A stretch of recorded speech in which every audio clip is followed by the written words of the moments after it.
Hey guys, how's it going? And happy Friday. I hope you guys are having a good Friday and we're going to have a good time tonight. But at the same time, we need to realize what's actually going on right now. See, we're going to talk about the Supreme Court case and my views on it. And there's a couple different things going on with that. And that's important to talk about. There's also a lot of other stuff going on right now. And for us to continue to have the lives that we have, and to make this a better place for our children and for our children's children, we need to also realize that right now we're in a battle of good versus evil and that we must prevail. Because if we let evil win and we let this completely become a communist country, which they're trying right now, like literally today, more than probably, in my opinion, ever before, we're not going to have good times ahead. So sometimes people come in here and they say, I came for the guns and I left for the politics. You know what? That's rather short-sighted in my opinion. And I realize this channel is not for everybody, but there's a lot of people who are finally starting to get it. And I'm here for you. I'm here for all of you who still have some hope of keeping this country while also willing to realize the predicament that we're truly in. Now, we can blame our parents. We can blame our grandparents. We can probably even blame multitudes of generations, and that's okay, but it's probably not going to get us anywhere. We need to realize that when this country was founded, Ben Franklin was asked, sir, do we have a republic or a monarchy? And he said, we have a republic if you can keep it. Just because other people didn't choose to keep it, I get it. We can complain about stuff in the past, but it's probably not going to get us anywhere. So you need to hold your heads high and say, no, I'm an American. I believe in this republic. And enough is enough. And it's going to have to stop. And the only way you can ever stop evil is when good people stop it. Because evil always prevails when good men do nothing. And we probably had times in this country where you could talk about guns without politics. Wouldn't that be an awesome thing? But you can't, because the other side is trying to take away every last one. Obviously, literally. They actually say so themselves. So it's time to stand up. Don't get rid of your guns, because if you do, you'll never, ever, ever get them back. And if we lose this republic, you're never going to get that back either, right? So again, there's somber news to talk about, but you can't just put your head in the sand and pretend it's not there, because it is actually there. And the wolves are literally at the door. I mean, in my opinion, it's quite obvious. Now you don't want to sit there and jump off of some kind of cliff into this abyss of despair, because then you're going to be useless. And we need as many good people as possible in this fight. So we're going to talk about a little bit of that, of what's going on right now. We're going to talk about SCOTUS and how there's a big case in front of them right now concerning the Second Amendment. But we're also going to talk about why you can't expect SCOTUS to save you or to save this republic, because they're not going to. Ben Franklin didn't say we have a republic if Congress can keep it. He didn't say if the president can keep it, or in this case, the former vice president, which in my opinion is completely and utterly trying to destroy this country. And he also actually didn't say if the Supreme Court can save it or keep the republic. Those words were never mentioned. And I think it's time for a lot of us just to sit back and look at the obvious and find a lot of encouragement in this, that this country was created and that this government was to be amongst men, and that the only reason the government would even be put in place at all, and the only legitimate purpose that it would ever serve, is to protect the natural, God-given rights. These are laws of nature and of nature's God. And the only reason we would have a government at all was to protect and preserve those rights, not grant rights, but to preserve them. And that's very, very important. And there might be one of you out there thinking to yourself, well, what's the difference? I mean, if it's a constitutional right or a natural right or a God-given right, oh, there's a huge difference. And the difference is actually very, very important, because if the government were to give you your rights, they could also take that away from you, couldn't they? Yeah. And too often we hear people talking about the constitutional right to keep and bear arms. Now, look, it's a very, very short amendment. And the words of it were never even uttered once in the recent Supreme Court case that's ongoing, that we just heard the first oral arguments. Never one time in that Second Amendment case did they actually cite the words? Wait a minute. There's a Supreme Court case about the Second Amendment, and they never go back and listen to the transcript. I never heard one time. I heard them say constitutional rights. I actually heard the other side, the more liberal justices, talking about the laws of the King of England in 1352. Yeah. And then I heard the good guys arguing and saying, well, the people have the constitutional right. But not once did I hear the words, a well-regulated militia being necessary to the security of a free state. The right of the people to keep and bear arms shall not be infringed. Now, I never even heard an excerpt of that in this Supreme Court oral arguments. I never even heard the shall not be infringed part of things. I never heard the necessary to the security of a free state part either. So while there's an important Supreme Court case going on, and it's important that we win, I get that. That's very important. I actually didn't really hear many winning arguments for the people at all. So I'm going to get in there and talk about that. But again, that's not surprising because Ben Franklin never said we would have a republic if a well-worded Harvard, Ivy League graduate lawyer could save it or keep it. He never said that. He never said if the Chief Justice of the Supreme Court. He didn't say that either. So, well, a lot of you guys are like, well, hold on a minute. Is there anybody in government that's actually standing up for our rights? Probably not, but you shouldn't be surprised, and you actually shouldn't really be that gloomy about it either, because that's literally what this country was founded on. Of the people, by the people, for the people. And that we would have a government that was instituted amongst men that would literally only be there to preserve your rights. Now, also, on a lighter note, 2 weeks ago, I talked about on this very stream, on this channel, I said, guys, there's a crazy deal. Now, for Susan, they call her Susan Wiki, right? Hi, Susan. For Susan and the team of YouTube employees that like to watch the stream, they're big fans, obviously. I'm not going to promote where it is here, but I did tell you guys 2 weeks ago where to get it. And it was a crazy deal. And I bought some, and I'm going to show you guys that ammo. And hopefully some of you guys were able to take advantage of that too. I made a post over on Locals, which is another site. Not to take anything away from YouTube. I'm still really eager to hang out here. Just talk about stuff on there that we can't talk about on here. The terms of services literally prohibit it. And as I talked about on my local stream last Saturday, by the way, guys, Locals is a censorship-free platform that's pro-gun, just pro-freedom, period. And I post a lot of extra things on there that I think you guys will like, including a weekly live stream that's normally around 9:30 p.m. Eastern time every Saturday. And I posted this deal over there because I can literally do that there. I can say, hey, guys, I found the best deal on 7.62 by 39 I've seen in a long time. And considering this stuff's brass cased, probably like the best deal I've ever seen. I was able to literally post the link for you guys over there. Not here, Susan. I didn't do that here, and I'm still not going to, because I'd like to just hang out with you guys here as long as possible. Maybe this week, maybe next week, maybe a year from now. I don't know, right? Who knows?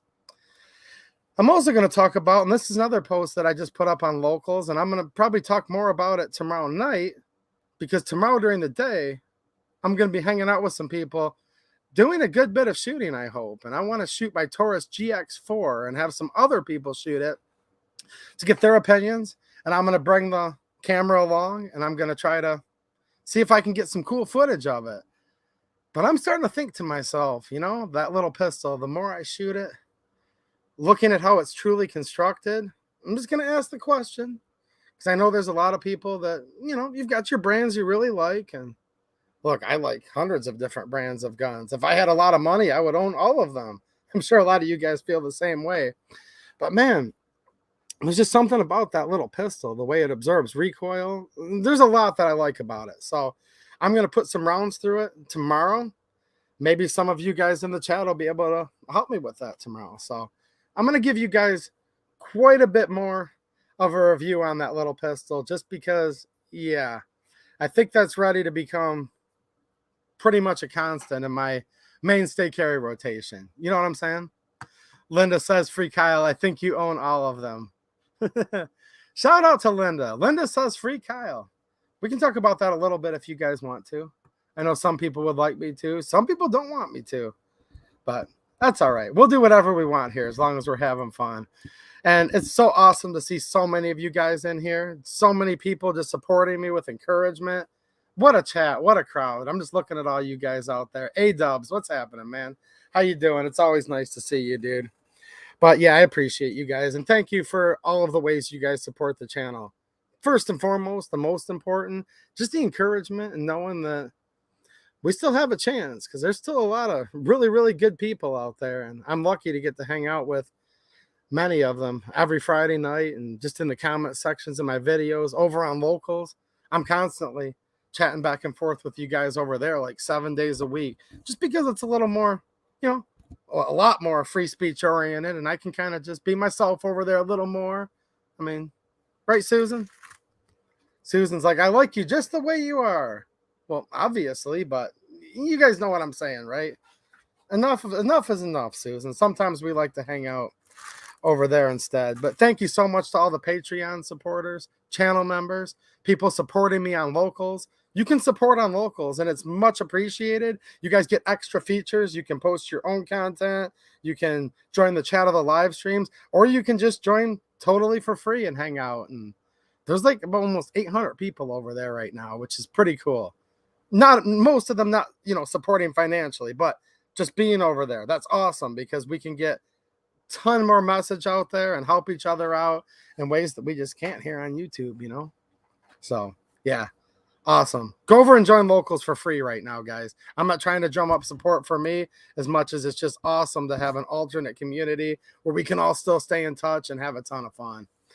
Gary Watkins, what's up? I saw this comment out of the corner of my eye, and there's so many awesome comments. I'd like to grab them all, but this one I kind of liked. He said, I'm kind of new here. Just wanted to shout out to 28EDU for doing this every weekend. He's a great person, patriot, and shines the light. Thank you so much for all you do, buddy. Well, thank you so much, and welcome anyone that's new here, and hopefully you get something out of it. If you don't get anything out of me talking, the chat's like really, really good here, so you'll probably have fun either way if you're new. And for all of you who have literally been watching these streams from the beginning, thank you so much too. I appreciate all you guys. I really do. John Crump Live, there he is. How you doing, man? Shout out to my friend, fellow YouTuber.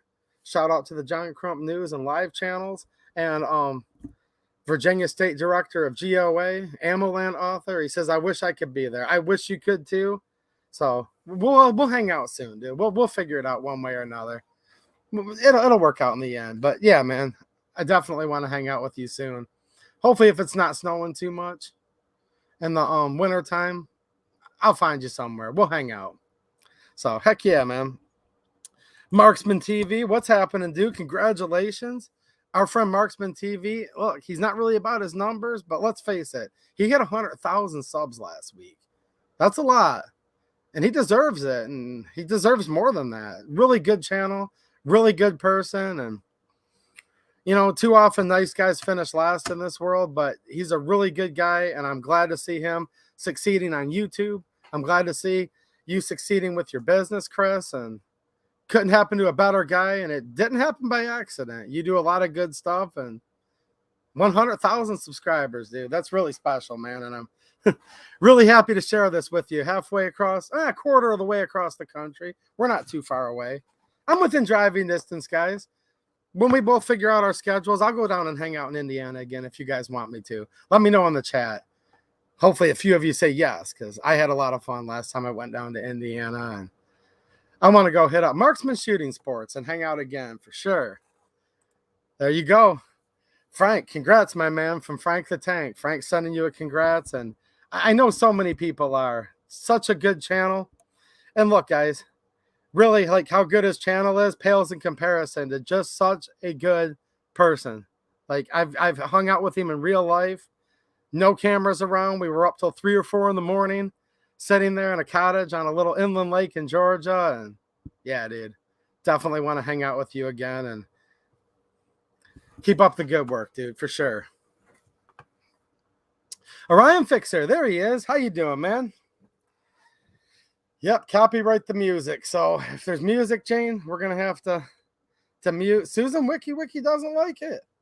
He doesn't like it. She's like, this is what'll literally happen, guys. This is crazy. So you go to a 2A event. You've got 1 hour of pure content, right? And literally 3 seconds of a song plays in the background, like 200 foot away. You might not even be able to hear it with your natural ear, but the algorithm will. And they'll take an hour. It could be 5 minutes of your work. It could be an hour's worth of your hard work that you might have spent all day traveling to get that content. You may have spent $100 on ammo. You may have spent $10,000 on it. Or you may have just spent your time, which is ultimately the most valuable assets you could have. They will take any revenue that you get on that video, even if you choose not to play ads. They will run ads over the top of it, as many as they can, and they will give all of it to that person's record label. 3 seconds. 3 seconds. Just think about this. 3 seconds of somebody's music incidentally in the background. Like I get it. People deserve the revenue for their hard work. If I was just streaming somebody's music video on here, of course they should give them the revenue. That's their hard work. No, I'm talking like where 100% of the hard work was from the gun channel. Let's just say it was 2A EDU. Me, in this case. If there was just incidentally, like this has literally happened on YouTube, and people have done videos talking about this. Somebody could drive by as you're doing your video in your front yard, and if that algorithm can pick up 3 seconds of a song, they will put as many ads on it as they can and take 100% of that revenue and give it to that record label. So that's just how it works here. It's really bad. Marshall P with the super chat. Thanks, man. I appreciate it. He said, I try to throw you a 5 each time I see you live and tell you I appreciate what you do, even if it's not every time. Well, thanks, man. I appreciate the encouragement and all of the tips, the many ways you guys support, Patreon, channel members, local supporters, these super chats. It really does help because I'm like literally, when I say I'm a small business, like it's literally just me. So yeah, I wouldn't have money to work, try to support my family, which is almost impossible right now with all the chaos going on. And look, it's hard for all of you guys. That's why I truly appreciate all of your generosity. Trust me. But I wouldn't have time to do the videos that I do. And hey, the more of you guys keep supporting me, I'll just keep putting it back into the channel. And if I ever did get enough, then I would probably have more time to do more videos. It's just the way it works. So I really do appreciate it, guys, because I have a lot of fun doing this, and it allows me to kind of be able to carve out the time and cut a couple less lawns a week to have the time to do all this. So thanks, man. I really appreciate it, dude. So I'm going to share an article here in just 1 second. I'm just going to catch up on the chat because this is the part that I kind of look forward to the most. Pillbox Bunker, what's happening, dude? How you doing, man? Dale Konya, Randy Adams 03. And let me say this while we're near the beginning of the stream. I read all the chat last weekend. I do every weekend, and there was like hundreds of beautiful comments that made me smile, made me clench my fist and be like, heck yeah, man. There's some patriots out there. There's some good people. Look, just by the laws of averages, because there's like 200 more of you in here than me right now, which is awesome. More the merrier. I probably won't be able to read your chat tonight, but I read every single one. So if you sent me well wishes and ever think that you're wasting your time typing it, you're not. I read all of them. So thank you for all of your kind words last weekend that I might not have been able to catch live, but it all matters, and all of you guys matter to me. It literally does. OG Tank, thanks for the support, man, in the super chat. And I saw a lot of good chat from you last week, too, in the chat. He said the revenue doesn't go to the artist, though. Well, there you go. See, I don't know exactly how it works. I just know that if I'm putting my hard work and money, a lot of times, it's expensive to run a gun channel. Even if you're just going to a political event, that's expensive. $20 to park if it's at the Capitol. Maybe $5, but you usually can't park there. Usually you just get the parking ticket. $25. All the gas, blah, blah. And he's saying that when there's 3 seconds of music, it doesn't even go to the artist. Hey, I'm going to take your word for it. I know, like on my end, when they've done it to me before, it says Sony Inc. or Columbia Records Incorporated.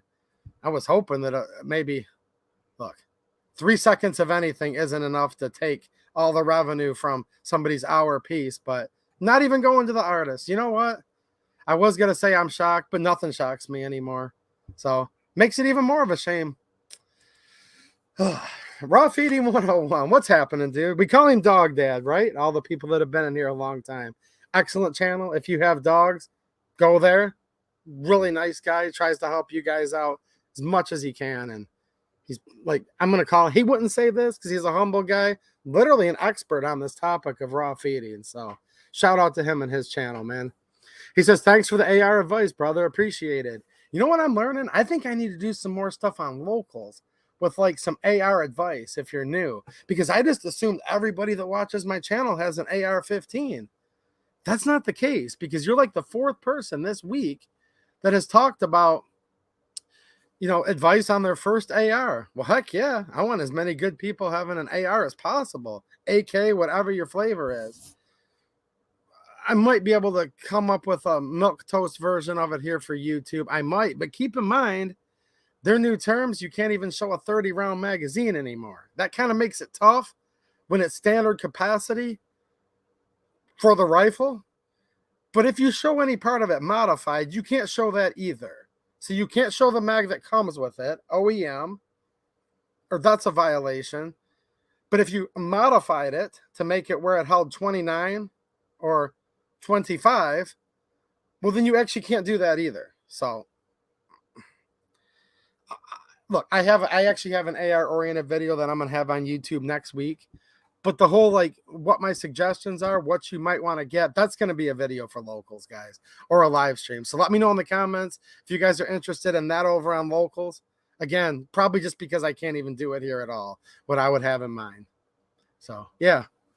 Let me know what you guys think. But I do have an AR related video that I think I'll be able to get past Susan. What do you think, Susan? Can I do it?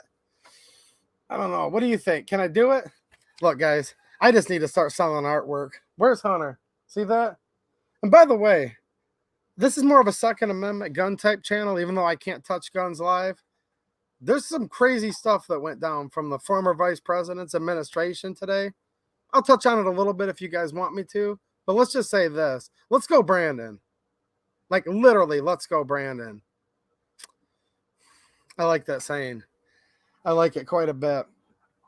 So I'm going to come over here and take a quick look. Let me see what you guys are doing over here. Bill Camperus, what's happening, man? Randy Adams, 03, how you doing, dude?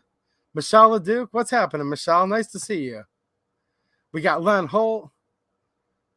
We've got Orion Fixer says, Rockford Ordinance is going to represent. These Illinois boys are chiming in. See, that's the thing, guys. Second Amendment in all 50 states, in these United States.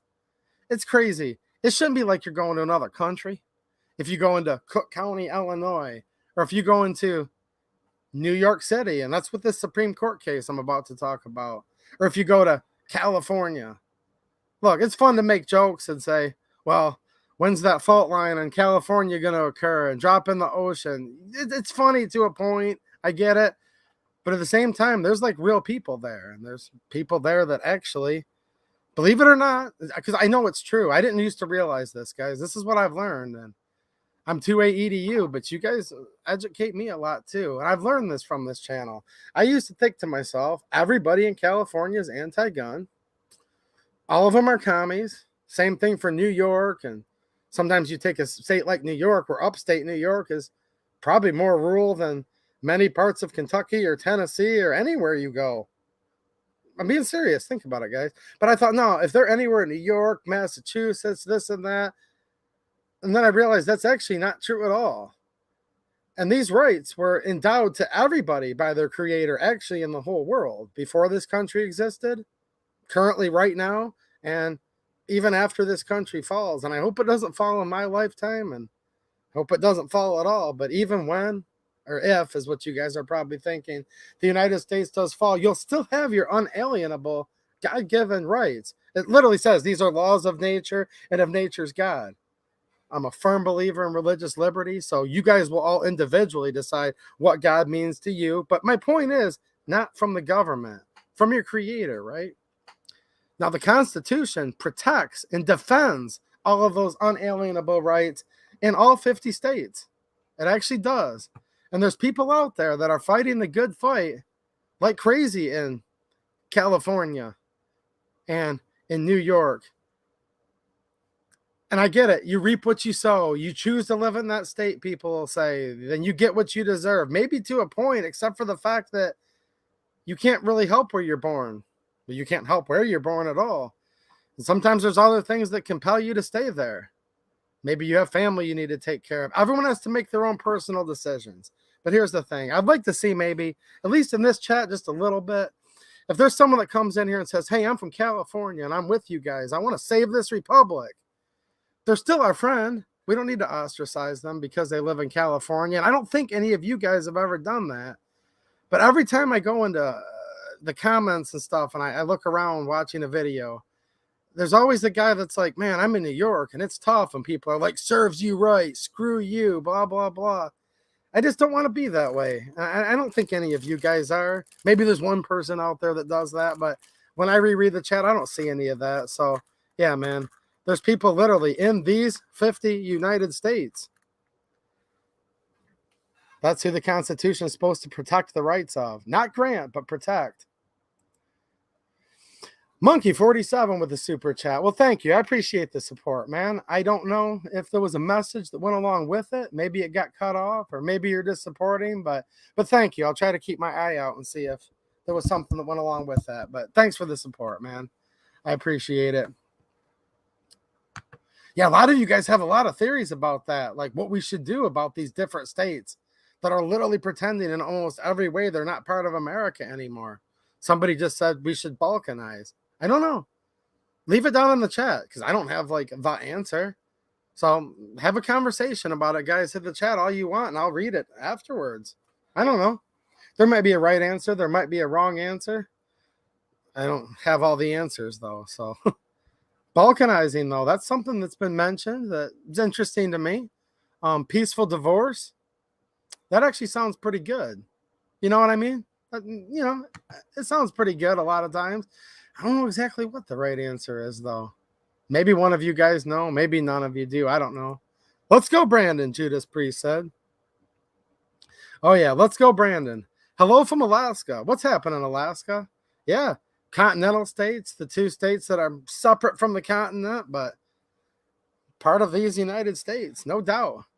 What's happening, Guerrero M? How you doing, man? Nice to see you. What's happening, dude? We got Alan 350 in the house. We've got Ting Ting, Bill Alexander, Jonathan James, JJ Rainey. Wow, look at all you good people. Denny's plant-based journey. Hey, make sure you go over to Locals and watch that video. Watch that video. You're going to like it. She loved it, dude. Denny, he gave my daughter a Lego set, and we do some Legos reviews over on Locals too. Totally free, guys. Links in the description. So there you go. All right. So there's a Supreme Court case going on right now, and this concerns New York City. And I'm going to talk about the ammo right after that, and then I'm going to talk about the GX4 after that. Somebody's already in here probably. Did I miss him talking about the GX4? We'll talk about the GX4. We will. But you can't even own a gun without politics today, like literally. And if people don't start stepping it up, and more people becoming patriots and more people realizing that the Constitution is pretty cool and that the Bill of Rights are pretty cool. Look, guys, politics is downstream from culture. We need to preserve the American culture that we still have left, and we need to turn around all this anti-American culture and bring it back to something that's very pure and something that's very beautiful and, by the way, fun as heck and totally hip, totally cool, whatever word the young people are using nowadays, because it is all the above. Because these rights are endowed by young people's creator, old people's creator. That's what's awesome about it. So we're going to talk about the stuff that, in my opinion, is truly important. And, of course, I also love guns. So we're going to talk about the Supreme Court case. I'm going to rant about it a little bit. And some of you may disagree with me, actually. But I'll tell you this before I even open it up. I'm going to open up an article that Mateo had posted to Locals about it from AmmoLand.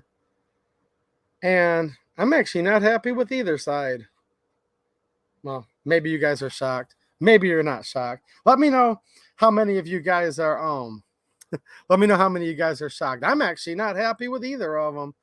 Neither side is really in the spirit of what liberty truly is, or what rights that are endowed by your creator truly are.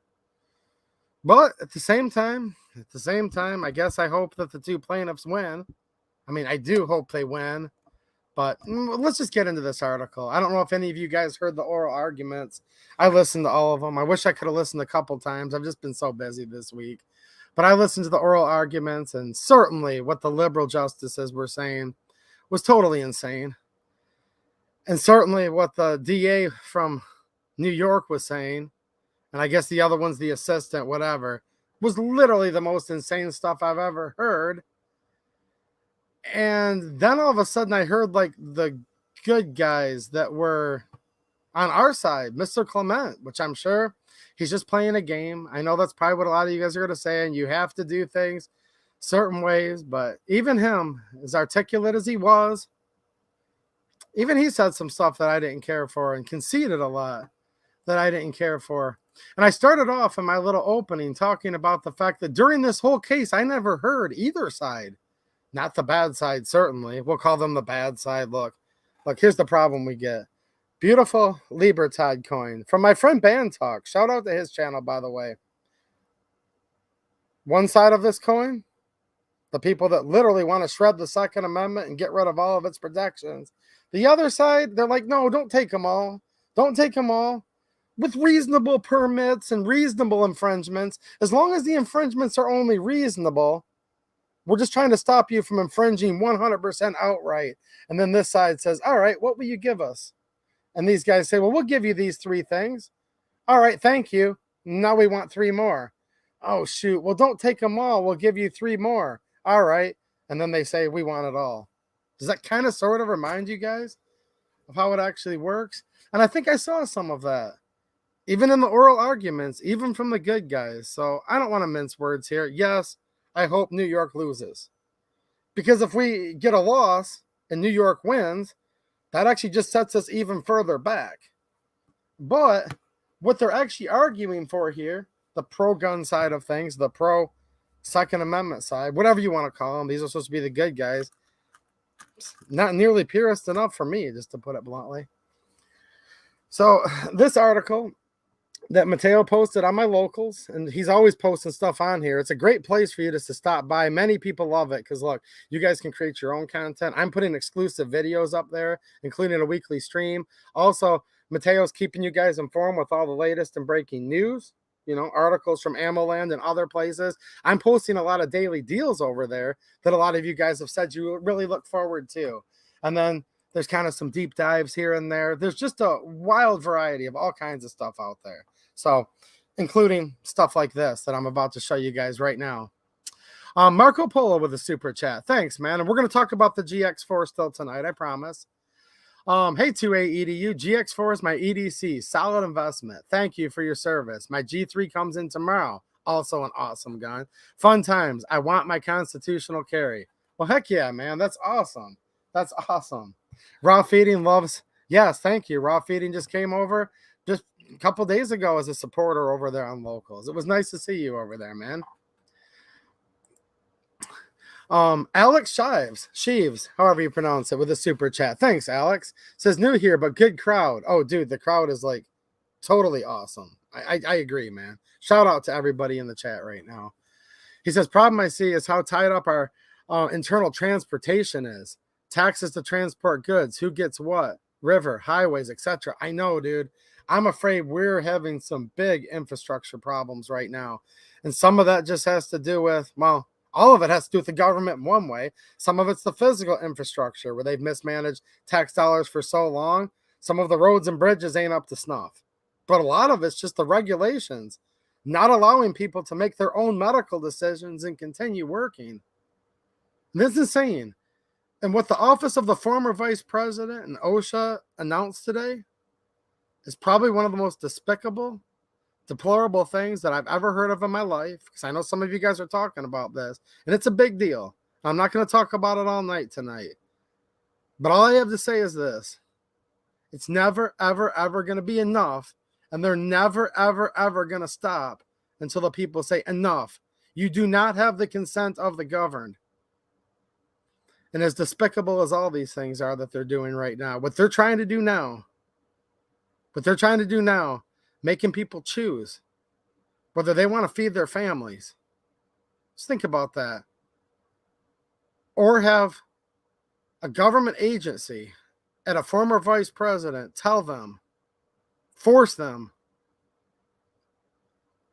procedures, medical procedures, whether they want to or not, that's probably one of the worst things you can do to somebody, to force somebody.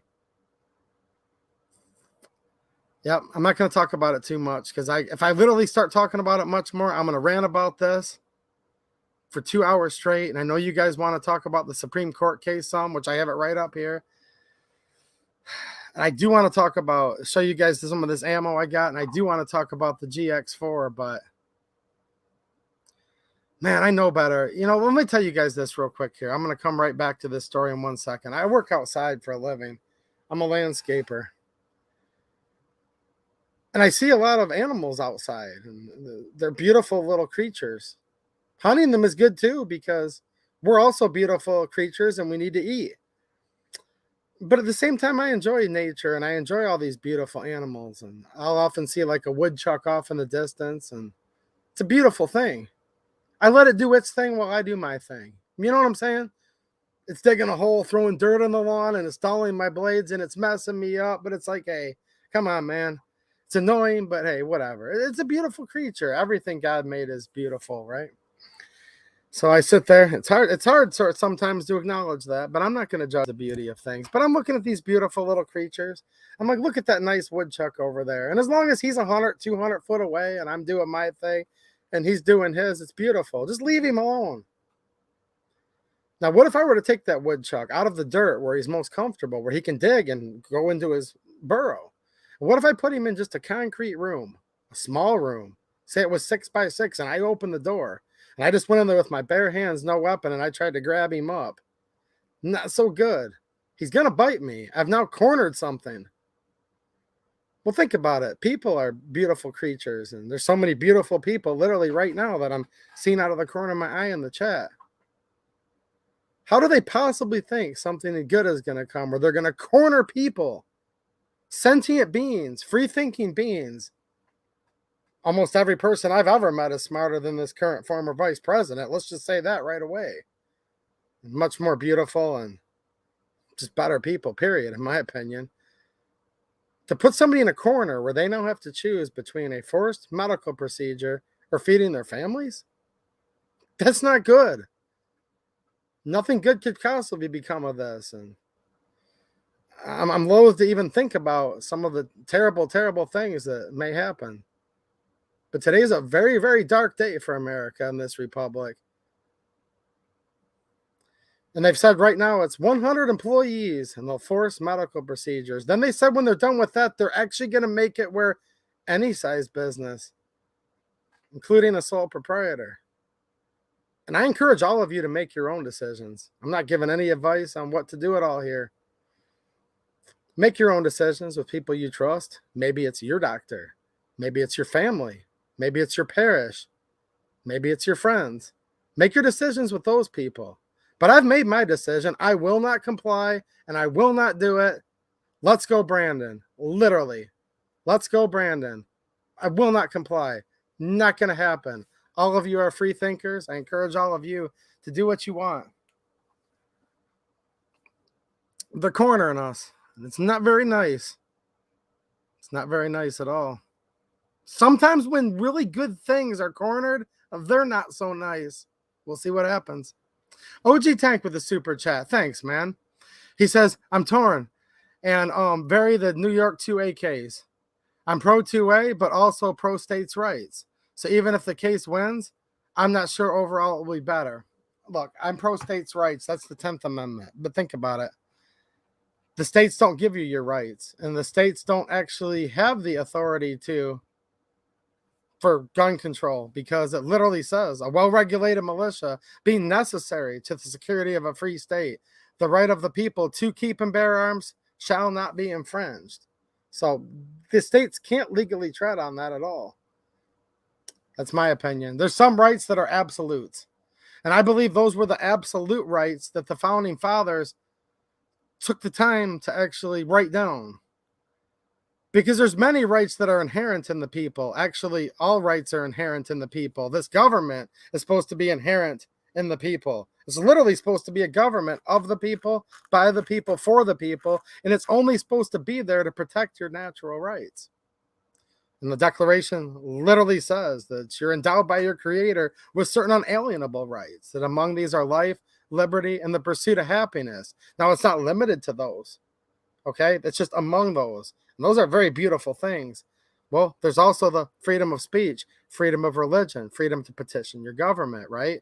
Redress of grievance, assembly. To keep and bear arms shall not be infringed, to not quarter a soldier in your home, to have a fair trial, to be able to face your accuser, to not be subject to cruel and unusual punishment.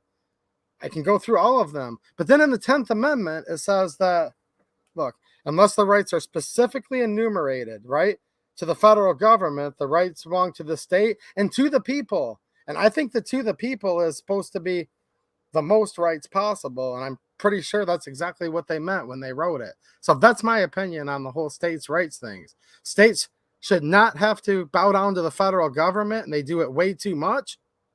But here's the thing. There is no federal law literally that says that, look, here's what, let me rephrase that. Here's the problem. We have federal laws. They'll say, okay, marijuana is illegal federally, but many states said, we want to make it legal here, and we have states' rights to do it. You guys are going to be on two different sides of that, but let's just go with that because that's something that's fairly recent that's been happening in this country. Here's the problem I have with that, though. Why is it that when Kansas did it, and now Texas is in the process of doing it, said, well, if we make it's called a silencer in legal terminology. People call it suppressor. We're going to make it in the state of Kansas, Kansas said. And it doesn't cross state lines. It's not subject to interstate commerce. Therefore, screw you. States' rights. It doesn't belong to the NFA. You can have it. The Fed swarmed in on there on that guy so darn quick. So darn quick. They were looking to take his gun rights away the rest of his life, charging him with a felony. GOA stepped in, represented him. He got a plea deal. But at the same time, the Fed just, boom, stopped it. So you can't have it both ways. You can't say, well, state rights have the right to violate federal drug laws. Whether you agree with the law or not, that's not my point. But you can't have it both ways. You can't say the state shall not, the state shall be able to make its own drug laws and the federal government can't enforce that. But then with gun laws, all of a sudden, if a state says, we want to be less intrusive than the federal government, you can't do that now. That's a big problem we have. And it's a big hypocrisy. And one of the things that actually annoys me the most. So that wasn't directly an answer to everything you said, by the way. It just got me off on that tangent. Michelle LeDuc with a super chat. Well, thank you. And thanks for being such a generous supporter of the channel. I appreciate it. And I appreciate your encouragement too. She says, sharing the love for all you do. Thanks, Mateo and Linda. Yeah, those guys are awesome. So shout out to Mateo and Linda out there who are big helpers of the channel. They're pretty modest people, maybe more than a lot of you guys even know. So, no, I don't believe any government, whether it's state, local, federal, no government has the right to deprive you of your fundamental rights. So, just my opinion. All right, let's look at this SCOTUS thing here. Look, somebody just said youth freedom fighters. Hey, how's it going, man? He says, when are they? Dude, it could be in a couple months. It could be in a year. It's on the government schedule. Let me go back and share this real quick, guys.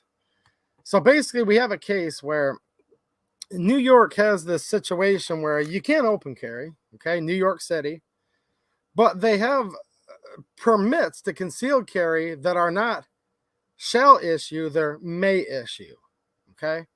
So basically, if you can't open carry, and you might be able to concealed carry, what does that mean? Well, it means that they're basically making it impossible because the Second Amendment doesn't just say to keep arms, it says to keep and bear arms. I mean, it's put people in situations due to the way, you guys are going to be shocked to hear this, due to how restrictive and selective New York City is, they're not really giving these permits out to many people at all. What it really comes down to is you have to be extremely rich, you have to be in law enforcement or very good friends with high-ranking law enforcement, or like a judge or a celebrity, like a movie star or something. Like, I'll give you guys an example. Long before he got into politics, Donald Trump had a carry permit. So if you had the influence of a Donald Trump, or you were a judge, or your best friend was high up in the NYPD, you guys get what I'm saying. It was a good buddy system where the better men could be able to enjoy their privilege of carrying, but the plebes, I don't think so. So basically, and look, it would take me 8 hours to like give you the in-depth of all this, but I'm just giving the 1,000-foot flyover thing here. And just going to get into some of my opinions on more of the underlying principles behind this case and what I think it means and why I kind of have mixed feelings about it. So it came down to where it's like, look, there was a guy like in a neighboring county, okay? So if you lived in New York City, but you had like a second home in another place, how could you possibly transport your firearms from one home to the other? Maybe another center would be visiting a friend, maybe going hunting in these other areas of New York. Because again, like I told you guys earlier, I've learned from this channel, all of New York is not like New York City. There's very rural parts in New York. Okay. And come to find out, they do have a thing where in the more rural parts of New York, people are allowed to the privilege. I'm using huge air quotes for whoever's not looking.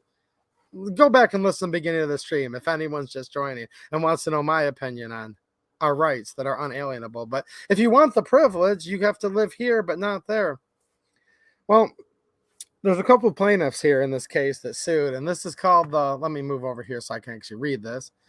This is the New York State Rifle and Pistol Association v. Bruin, and they're basically suing, saying, look, you guys have this scheme set up where we can't exercise our Second Amendment rights at all, protected rights, Second Amendment protected rights at all, because, look, we can't open carry, we can't get a concealed carry permit. How are we supposed to transport from our home to hunt, from the city out of the city? You guys kind of get the gist, right? Well, this is a case that New York tried to keep going from the Supreme Court at all. I believe the one guy, they gave him the permit that he wanted, something like that. So they said, well, he's remedied. They shouldn't even hear it. Well, they did hear the case. But it's kind of interesting because you basically have the one side, like I was saying earlier before I got off on a tangent. And I know I often do that in these streams. That's okay. They were saying, look, the other side's basically like really, really draconian. They're citing all this stuff that I'm going to get into in a minute that was literally just like, are you kidding me?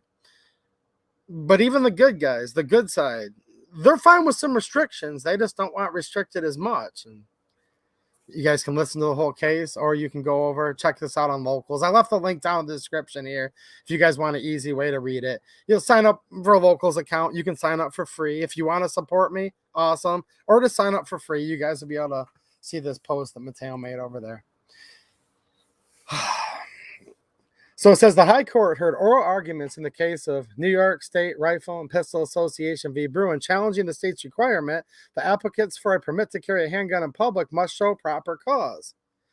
In the aftermath, New York Times reporter Adam Liptek wrote, a New York law that imposes strict limits on carrying guns outside the home seemed unlikely to survive its encounter with the Supreme Court, based on questioning from the justices on Wednesday. I think so too, actually. It's looking pretty good as far as New York losing this. So this is good news, right, guys? It is. I'm just not really happy with some of the milquetoast stuff that the good guys were willing to concede and how they were arguing. But I'll continue. Ellen Gottlieb, founder and executive vice president of Second Amendment Foundation, said likewise in a statement to the press, and then a related Amelin story that may be read here. Former Washington State Attorney General Rob McKenna, speaking with Seattle's KIRO radio Thursday, predicted the court may issue a narrow ruling that doesn't throw the gates completely open, but doesn't allow the 108-year-old New York law to survive. And Jonathan Turley, writing at Fox News in an op-ed, also expects New York's restrictive law to be in trouble. So look, this is good. It is good. Is it good enough, in my opinion? No. But here's what I think is going to happen. If SCOTUS does overrule this 108-year-old draconian law, we could say it's a win. And it is a win in its own right. But is it a true win, or is it just a win because it's not as bad of a loss? So let's just say you're playing baseball, and you lose by 9 runs. That's a blowout. Okay. Well, now you play the next day, and you only lost by 2 runs. Well, that's a win compared to the day before, but did you truly win? I don't know. It's kind of an analogy that I'm working through my head, kind of that whole, you lost by 9 runs today and you only lost by 2 runs tomorrow, the next day. did you win? Well, at first you're like, well, no, that's still a loss. But then someone could come back and say, no, that's a win because at least you didn't lose by 9 runs back to back. Look, I hope this law gets defeated. It will help some people in New York. Some.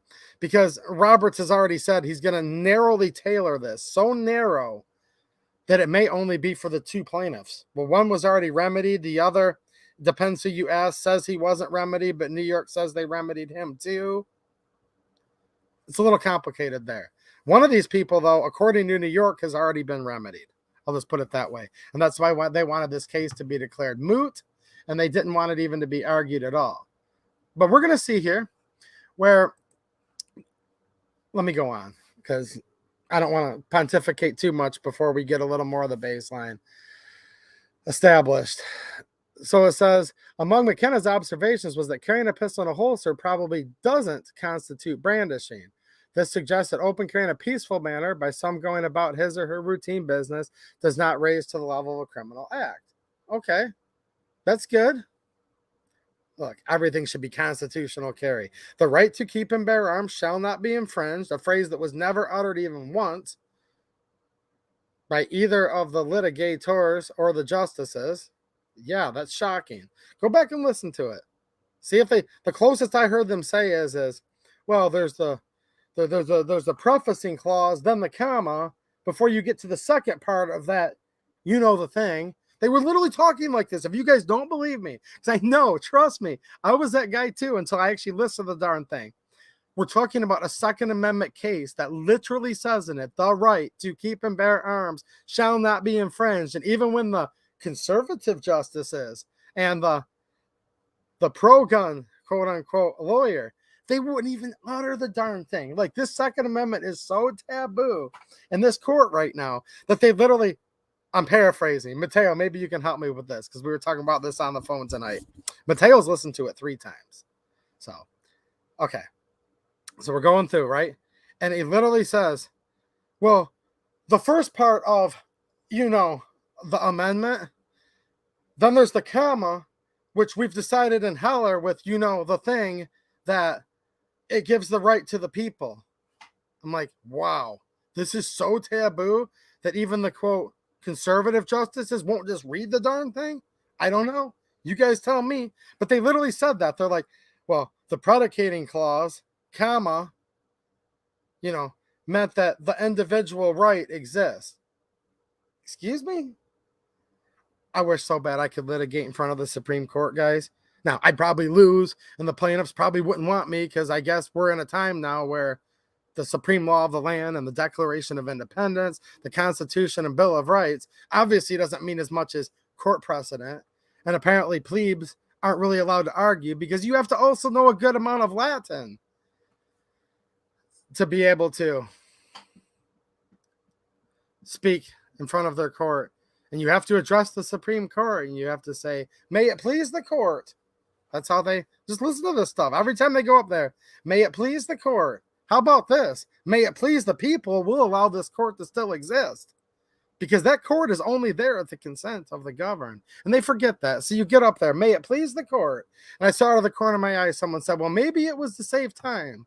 Maybe. I don't think so. It takes a lot longer to say, well, the first part, the predicating clause of it, of, the thing, with the comma, means now, therefore, unto, herefore, Latin. Now, look, a lot of it's in plain English, okay? But they try to use as much Latin as they can in these courts, too, just to mess with you. And here's the kicker, they always have. There's a reason why all the proper names for motions and court things are in Latin, because they did not want plebes to be able to represent themselves. That's actually a scar that this country's been bearing since the very beginning. It comes from English law. It comes from the monarchy, and we actually never got rid of that in our court system, and I think it's a shame. But let me keep going on. So they're talking about, well, okay, open carry if it's in a holster. But it says, but there's a lot more to be learned from the transcript of Wednesday's hearing and from coverage in the New York Times and Fox News. Liptak's article in the Times focused on what attorney Paul Clement, representing NYSR and PA, and 2 individual plaintiffs said about prohibiting guns in sensitive places. And this is what Clement said. This is the good guy. See if you guys are kind of like me. I'm like, I don't really like none of this crap I'm hearing. So Clement, the guy arguing to save the Second Amendment for New York, for lack of a better word. He says New York is entitled to have laws that say you can't have the weapons in sensitive places, Clement told the justices.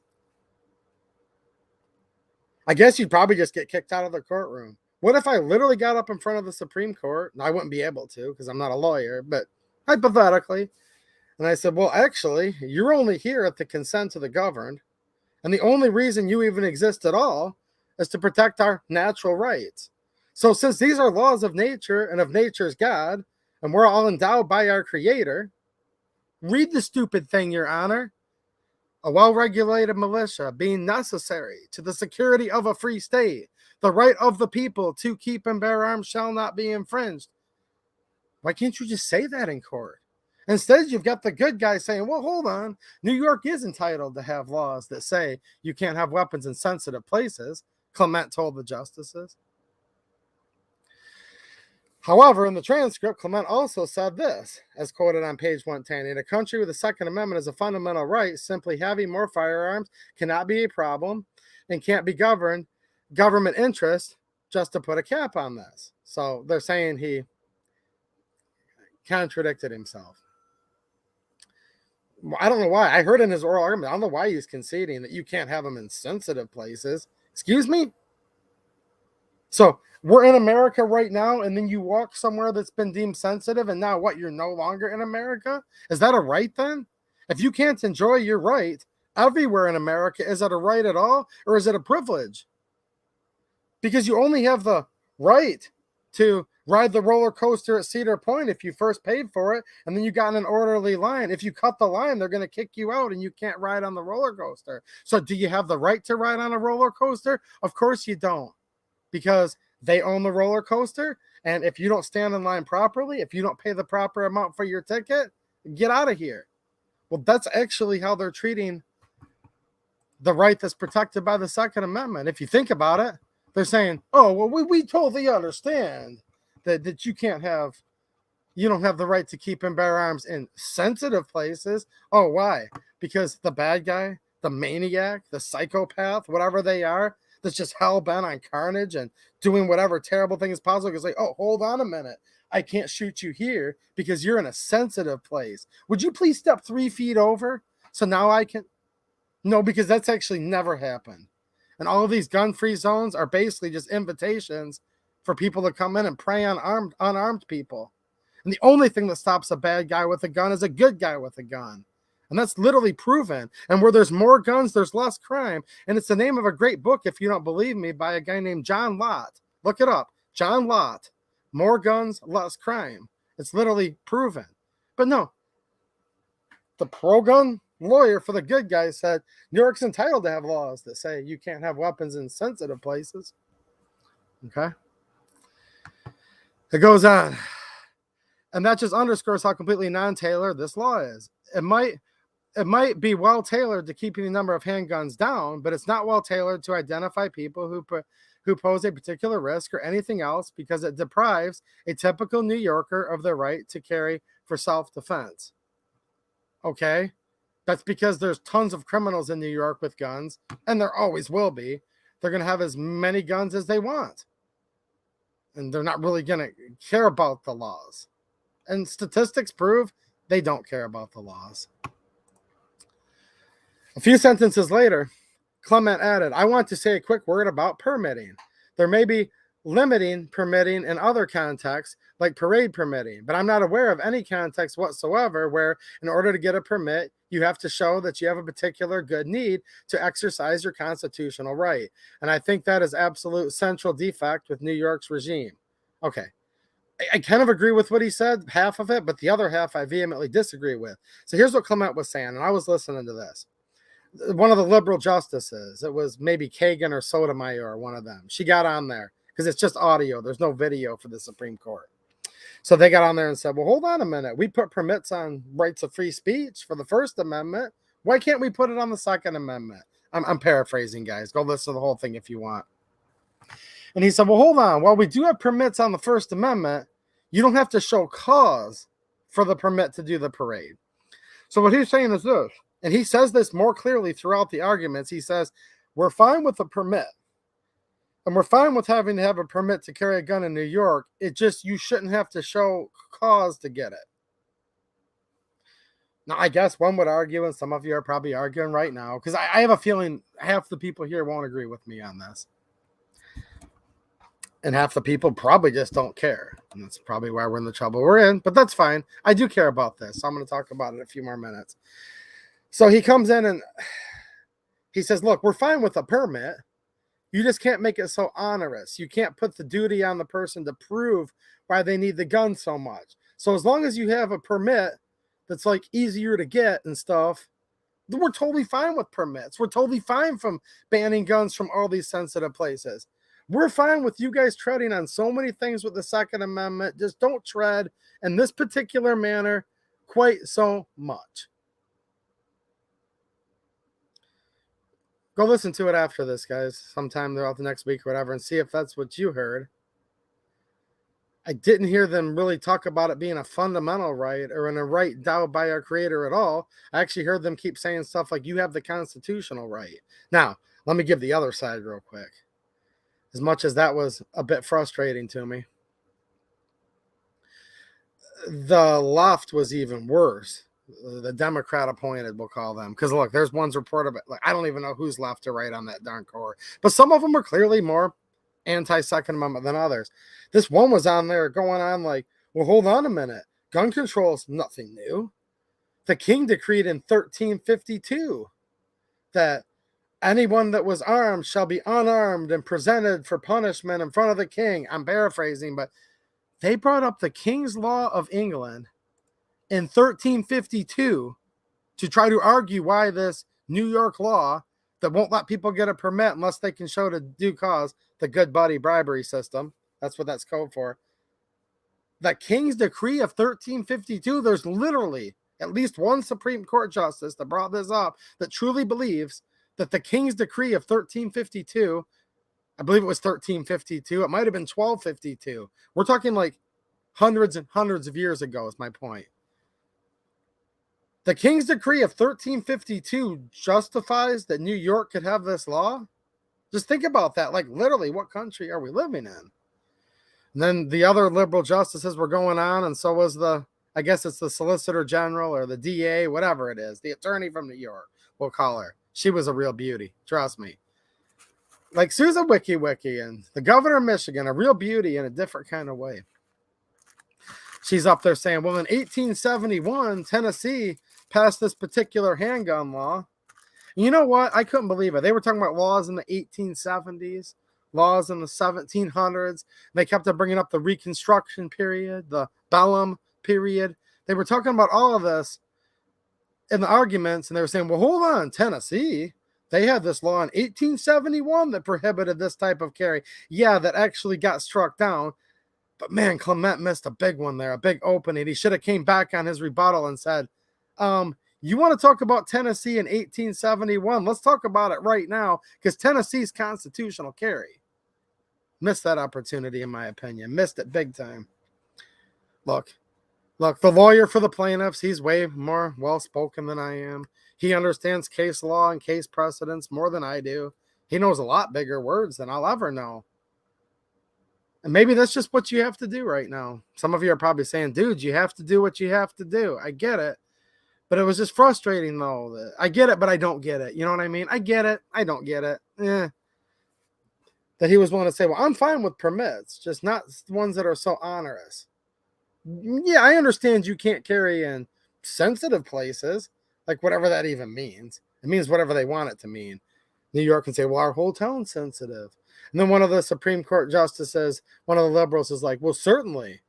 You don't think you should be able to carry a gun in Times Square when the ball drops, do you?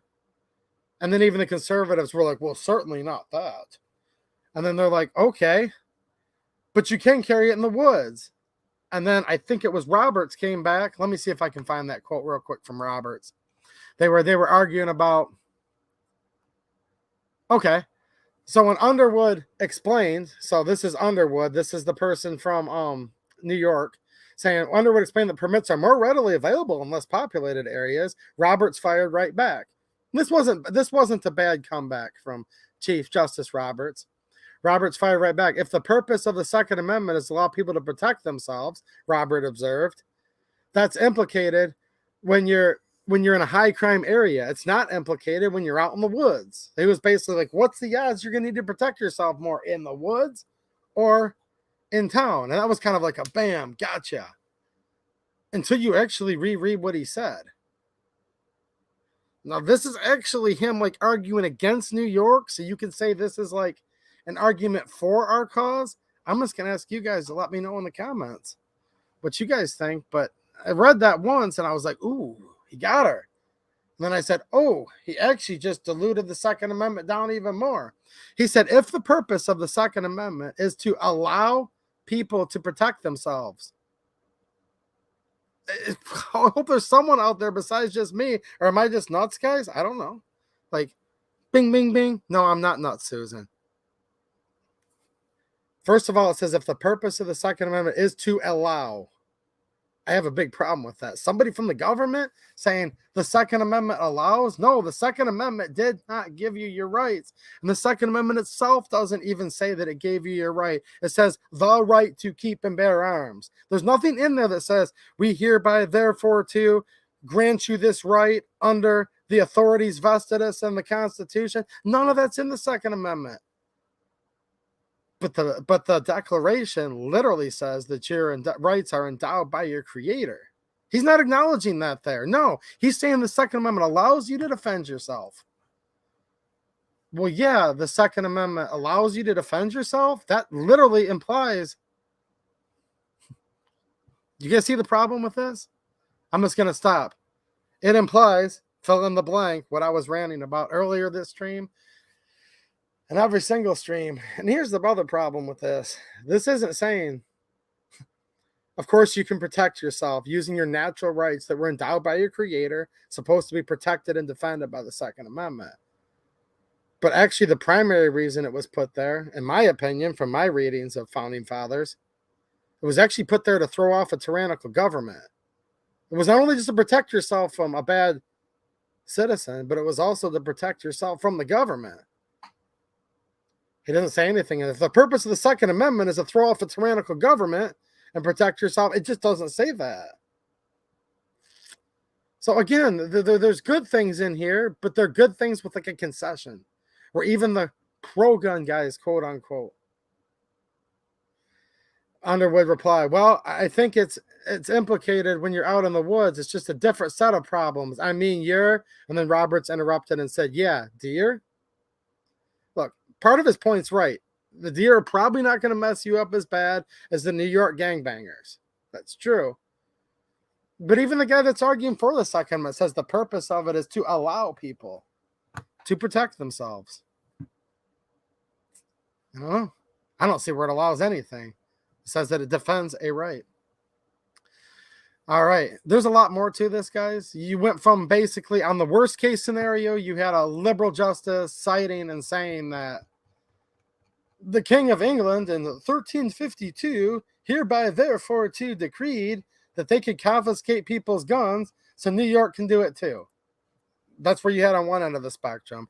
The other end of the spectrum, where we're hoping to attain a victory out of, said, well, we're fine with permits, just not ones that are as hard to get.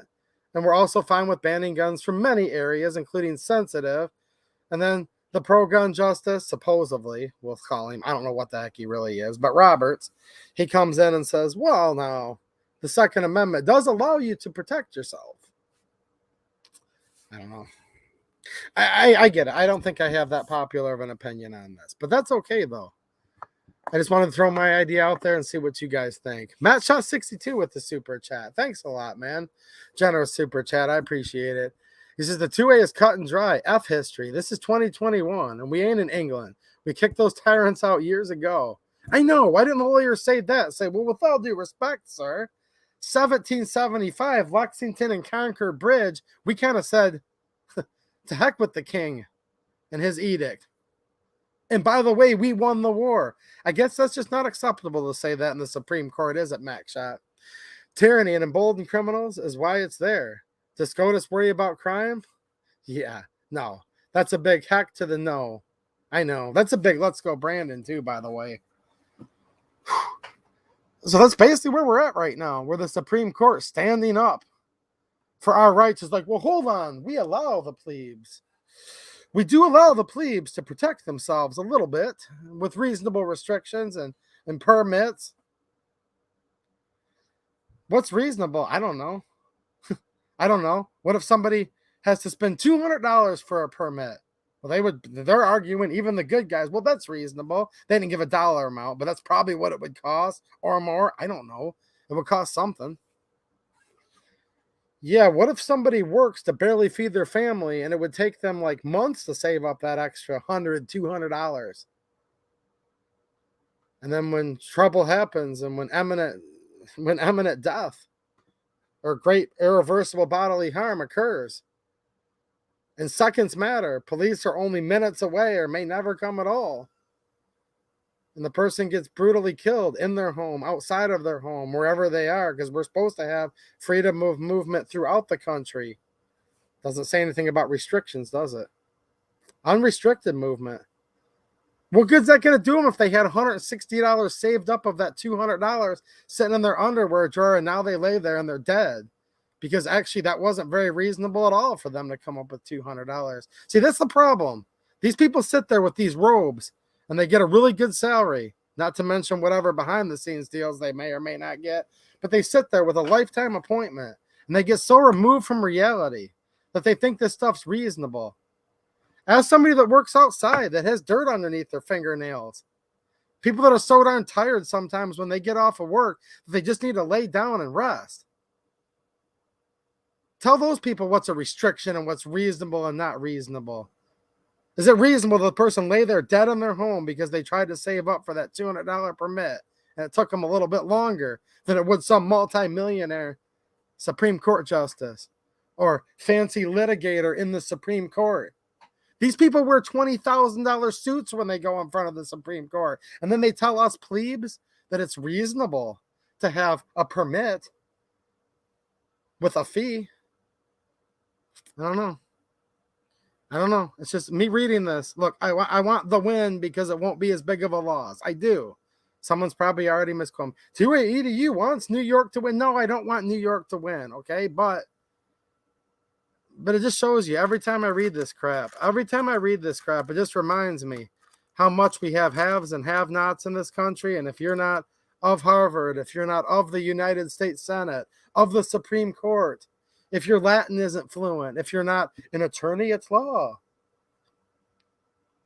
and you don't wear a $20,000 suit, of course, these people have bodyguards. These people are protected by federal law enforcement. The Supreme Court literally has a security detail, right? Federal law enforcement. Of course, you don't need a permit. Of course, you could afford one even if you did need one. I don't know. Let me know what you guys think. All right. So about 2 weeks ago on the stream, I said, guys, look, and by the way, Susan, we're not doing it here. I didn't do it then here either. So whatever. You know what I mean? Yeah, whatever. I said, guys, go over to my locals. There's a deal right now where there's brass case 7.62 by 39. And it's like $7 for 20 rounds. And it's brass cased. Now, you guys know, if you've listened to me before, I actually prefer steel case for my AKs and ARs. This stuff was so much cheaper than steel case at the time, I couldn't afford not to get it. So I hope as many of you guys got this as possible. And I know there's some of you guys that did. So I'm just kind of showing you guys right here just to see. Now, tomorrow, I actually want to take some of this out and shoot some of it and maybe get a video for YouTube about it. But this is the so-called Mesco brass. Now, this is a Poland here, I assume. Hold on one second here. I just saw a glance of Max Shot Super Chat. Yeah, dude. The history of what the King's laws were in this. They kept on talking about, well, Tennessee was fine with restricting carry in 1871, but none of them mentioned that they're constitutional carry now. Gregory Giovanni, thanks for the Super Chat, dude. I appreciate it, man. He said, for you, man. And this is from the wife. Loves her G3C and your channel info. awesome, man. The G3C is a really, really fun gun to shoot. And I love the G3C. My wife actually, believe it or not, she shot the G3C and then the GX4 back to back and actually said she liked shooting the GX4 more. Now, does that mean we don't like the G3C? Of course not, but we'll talk about the GX4 in just a minute. So this stuff come in, right? It's made in, it's hard to pronounce it, but I guess it's made in Poland. See their crest right there? I'm not even going to pretend to pronounce this, but literally everything. WZ 1943R. Now, this wasn't made in 1943, but maybe that's when they opened up or whatever. I'm not sure. It's just too much foreign language for me to read. But check it out. Comes in a cardboard box. Did some of you guys get this? Let me know in the chat. I shared it with everybody. It was a total free post over on Locals. And right now I have a post pinned there for the cheapest place to get steel case that I currently know of. Okay. But yeah, a brass ammo. I'm going to run it through some of my AKs just because I normally shoot steel case through the AK, SKS, but so many of you guys have come through and said, hey, look, dude, what if I want to shoot brass case through my AK?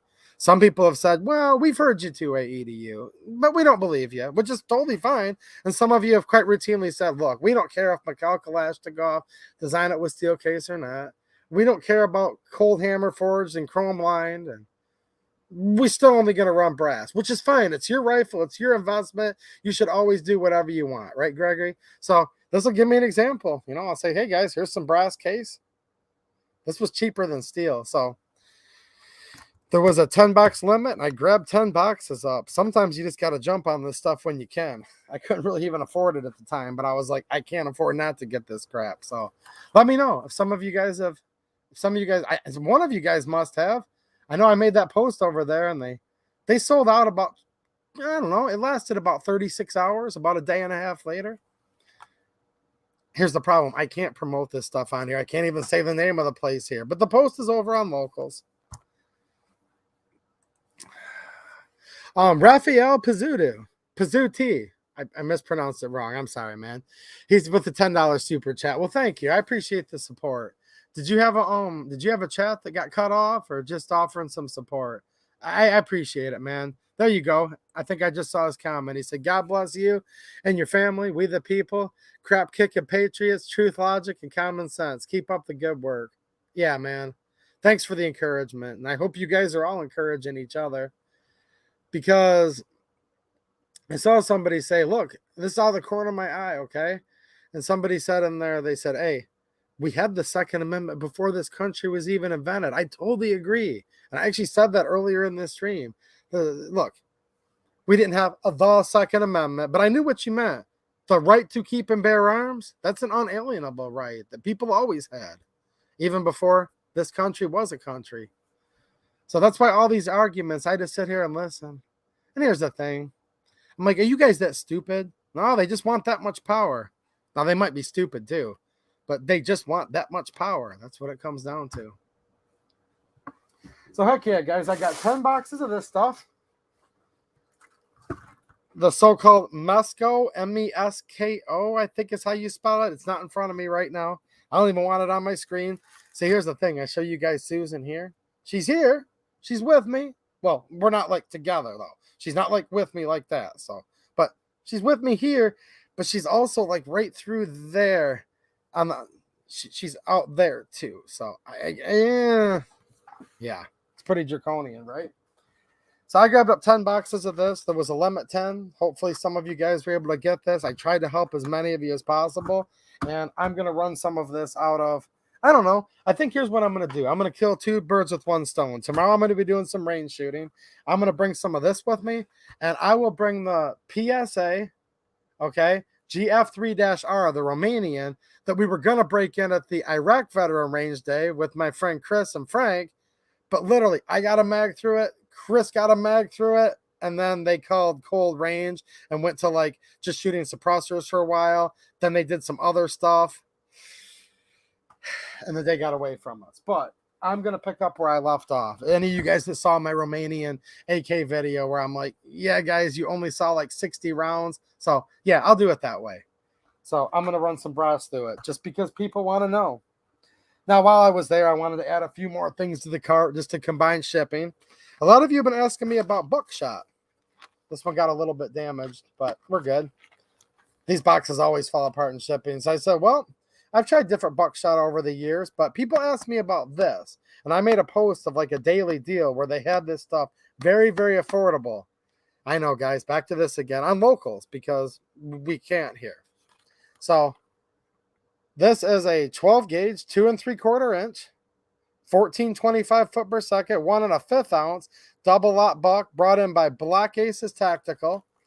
They didn't list the country of origin. I'm going to assume it comes from Italy. I was going to guess Italy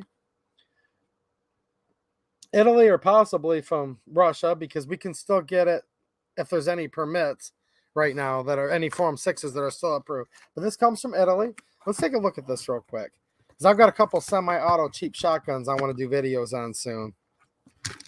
And I would say this is a high brass, folks. This is a 9 pellet, okay? 2 3/4. Right? Now, I say high brass in air quotes because this is actually a nickel-plated steel, okay? So, high steel, but it's nickel-plated steel, which is fine with me. I don't know yet for sure, but here's the Black Aces Tactical, double lot buckshot, and that's pretty darn high brass. Let me show you guys an example here. I think I have some. As soon as I take for granted that everyone knows about this stuff, there's always someone that comes in and is like, what do you mean? And I love helping new shooters out, guys. New shooters, new Second Amendment people, new rights endowed by your creator people. You know what I'm saying? So I'm trying to pause sometimes and not take stuff for granted. So if I'm boring some of you veterans, okay. 2 3/4 inch shotgun shells. This is a, what number is this? 7.5. This is a federal game or skeet load. Very small game, but more like shooting clay pigeons, right? This is buckshot. So this is going to have substantially more little small BBs in it, where this is going to have substantially less very large BBs. But they're both 2 3/4 inch. Now, they're not exactly the same size, but with shotgun shells, you'll see that to a point, okay? I know this sounds goofy, but they both still fall within the, this is 2 3/4, this is 2 3/4, and they're actually not exactly the same size, which is goofy. And I don't think I have any 2.5 inch. No, this says 2 3/4. I just wanted to make sure because these are quite drastically off, but this happens. Shotguns are weird, okay, guys? But when we say high brass and low brass, that's where your powder charge is going to be. So in this case, it's literally brass. This is low brass, which stands for kind of weak. May not cycle many semi-automatic shotguns. It might cycle some, especially if they have adjustable gas, but a lot of them, it might not cycle, right? What's happening, Reptile guys? Nice to see you, man. James Kawasaki, what's up, dude? Youth Freedom Fighters, what's happening, man? Colin Smith, thanks for supporting the channel, dude. Thank you. Losing track of the days, just joining. I'll catch up to all this chat afterwards, guys. Trust me. What's happening, GD Bacon? He's got a roll. Maybe he heard me say hi, but what's happening, dude? What's up, Chuck R? I just saw tons of good people out of the corner of my eye. I'm sorry, guys. I get distracted once in a while. Low brass, high brass. Now, I haven't shot this stuff yet, but in theory, this could have like triple the powder charge in it. This here has this low brass. So I'm hoping, and my intent when I bought this is this should cycle a wider variety of semi-automatic shotguns, especially ones that might not have the adjustable gas where you can open it up and turn it up more. You know what I'm saying? So I bought a box of that just because it seems to be, depending where you go, but I've done some research lately. This is about the cheapest buck that you can get right now. So there you go. And it's fun to shoot birdshot sometimes, but sometimes we need to shoot buckshot so we can prove the action of our firearm, or for hunting or home defense, or just so many different reasons why you guys, might be shooting different things.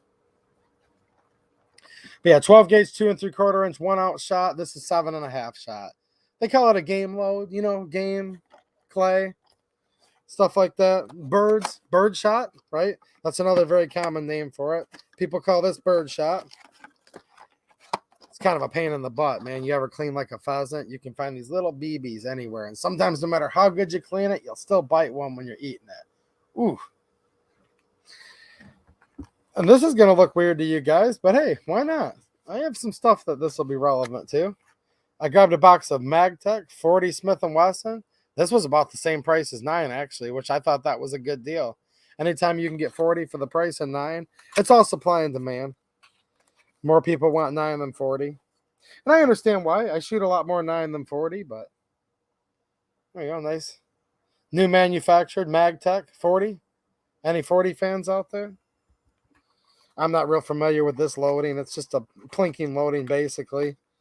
Yep, 180 grain, which is about as standard and vanilla as you can get for 40. So 180 grain 40. I grabbed a box of that. And then I grabbed 3 boxes of this, which for many guns, many/most, 9mm, this is what I like to carry.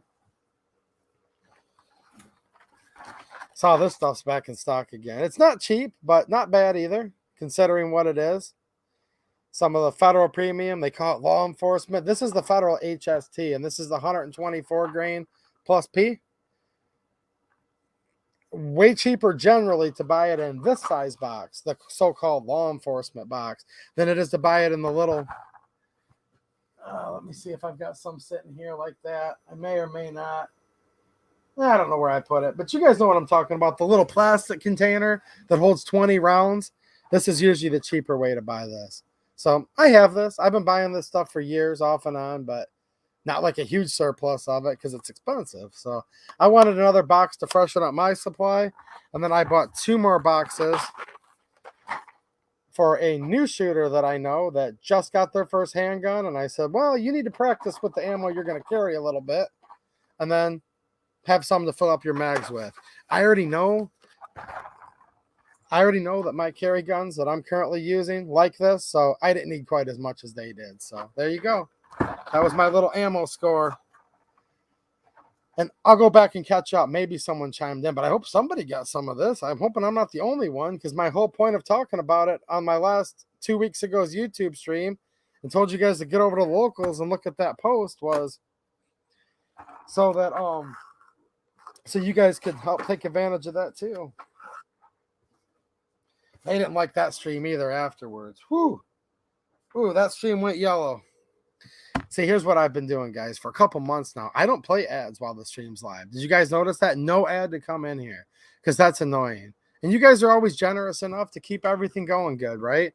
Then after the fact, I'll go through and I'll have a little talk with Susan, and I'll say, well, do you want to do it or not? And sometimes she says yes. Sometimes she says no.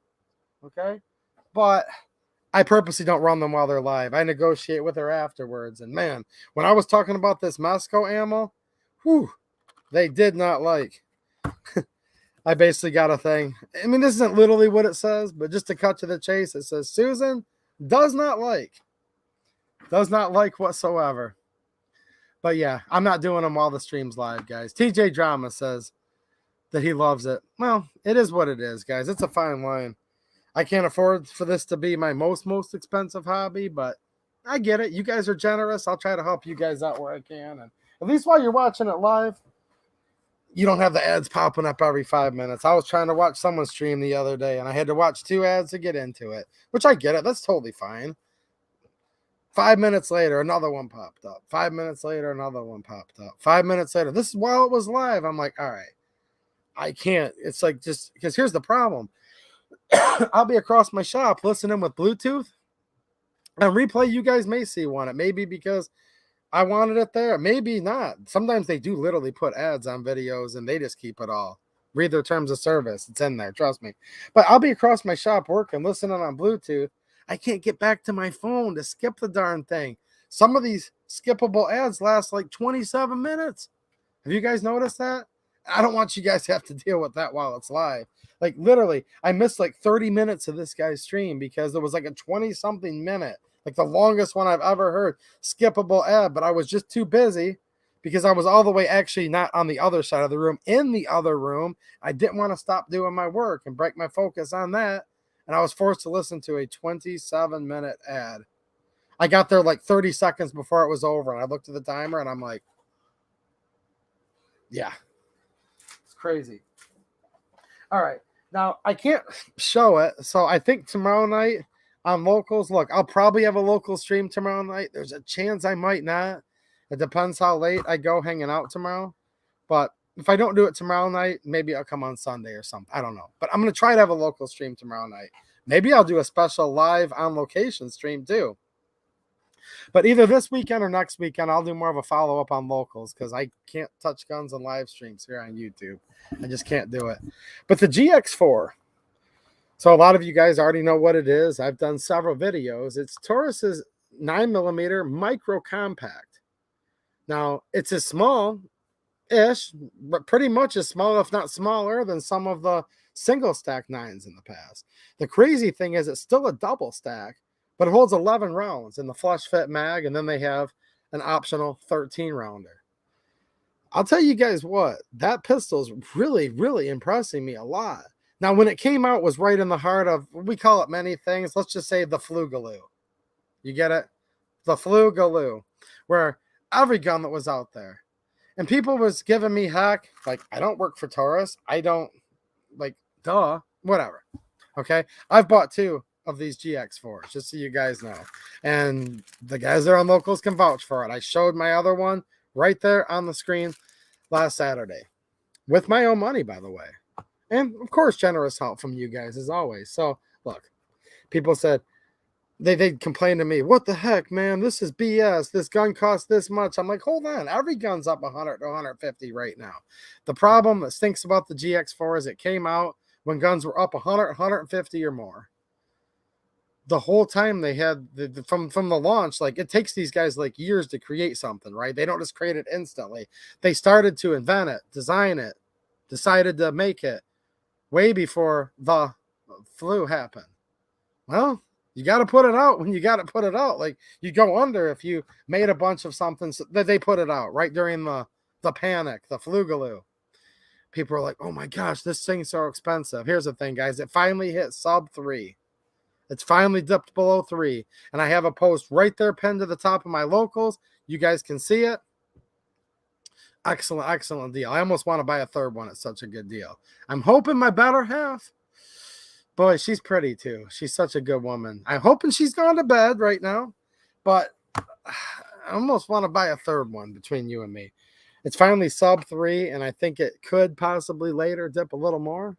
But that's where this gun's at. Now, that puts it at about half the price of a SIG-ish. Maybe a touch more than half. But I'll tell you what, man. When you look inside of it, it becomes evident immediately. Because let me back up. Why this thing is so good at actually handling recoil, okay? The felt recoil. Because there's recoil that you can measure many ways scientifically, but what really matters to most of us is what's called felt recoil, like how much of it gets transferred to your hands, okay? And how much kick it has, how much follow-up, in some cases, whether it hurts you or not. Yes, Marco Polo, I put that 2-colored one on there. That's been a screaming deal a lot, too. Guys, all of that's over on locals, which is a really, really fun place. Right, Susan? Which we can't talk about here. I literally can't. Trust me. Okay, so my wife's shooting. There she is. How many times, how beautiful is she?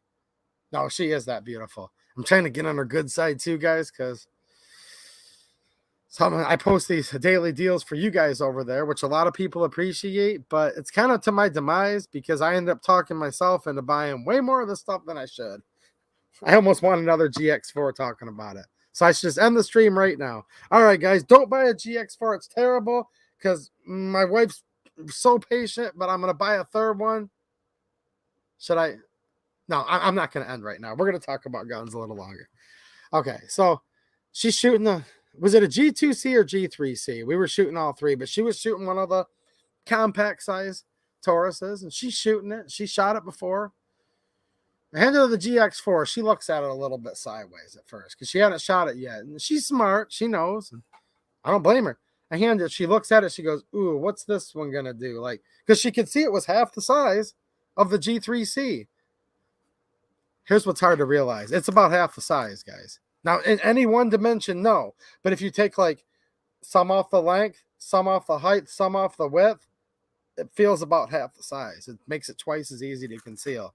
By the way, G2C, G3C, full-size G3, all of these, I totally love them. It takes nothing away. I'm just giving you guys a comparison because a lot more people have the G3Cs, G2Cs. So she's shooting, I think it was the G3C. I have footage of it, so I'll be able to look later. She's shooting it. She's like, okay, cool. I handle the GX4. She shoots it, handling it like a champ. Go watch my GX4 range video. She's literally on there shooting it with me.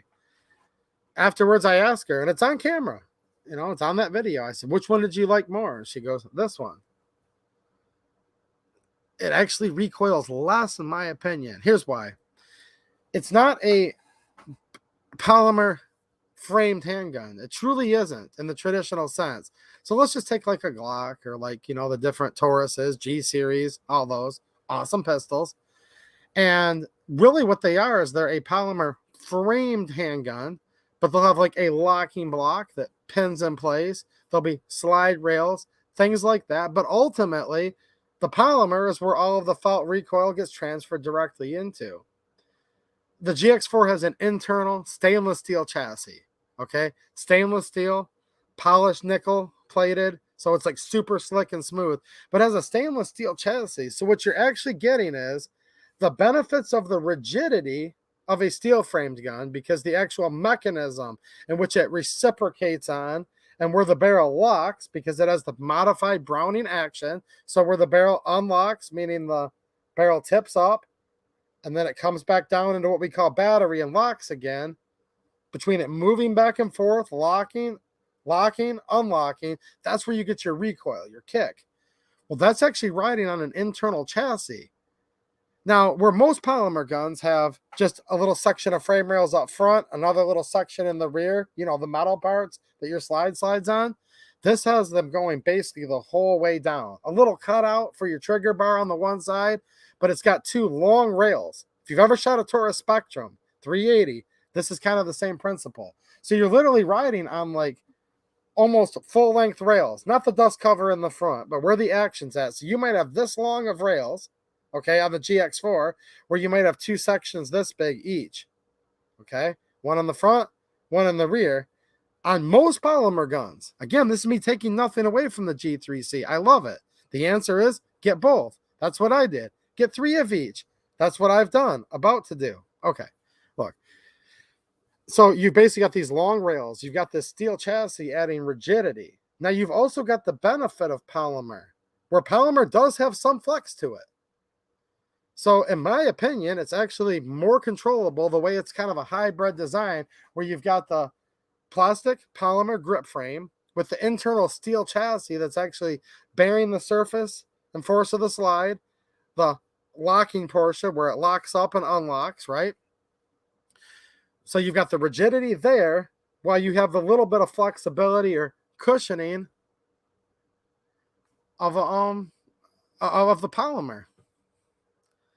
It is what it is, but I'll tell you what, man, it works. And don't forget about the Taurus Spectrum. That gun's hard to find. It's a 380, but it's also the same thing. And if you guys remember my old videos on that, you know, I'm looking at them and I'm like, huh, there's just something about this Spectrum where it's so much smoother to shoot than like my Ruger LCP or my Kel-Tec P380. The reason why is the Kel-Tec P380, which was the original one, Ruger basically blatantly ripped it off, cloned it. Like, I'm not even joking. For their old original LCP, those are just solid polymer guns with like a little locking block and some rails. No, the Spectrum's actually another one that has like a whole internal steel chassis. Most comfortable little single stack micro pocket 380 I've ever shot compared to these other ones. Same thing with that GX4. So it's pretty cool. Now the concealability of it, it's tiny, it's slim. It's like most Tauruses. I love the texture. I love the contour in my hand. Marco Polo, who's maybe still here tonight, hopefully he's still hanging out. He's actually, I don't think it's a coincidence. I think he's just trying to help out. I did a video with a pinky extension, right, that he donated to the channel. The pinky extension from Taurus, big plus on those 11 round mags for the GX4. That's where it's perfect. Now, if you have to conceal in the teeniest spot at all costs, skip the pinky extension.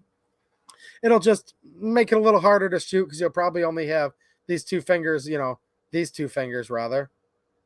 You have to use a trigger finger, right? You'll have these two fingers to hold on your pinky. But with that pinky support, this sucks, guys. I have to pretend I can get all three on the grip frame. Now, he also just sent me Lakeline's new pinky extension, which I love to show you. So I'm going to do a video with that soon to let you guys know which one was my favorite. What's happening? There he is. There's Marco. So, yeah. And they're cheap, too, guys, the little pinky extensions. I think the Lakeline one costs a little more. I might like it a little better. We'll find out. I might not. I can't tell you guys too much because you have to come back and watch the video. But, yeah, man, he's saying I love my Spectrum. Cool. Awesome, man. I can't pronounce your name. RD, we'll call him. What's happening, R?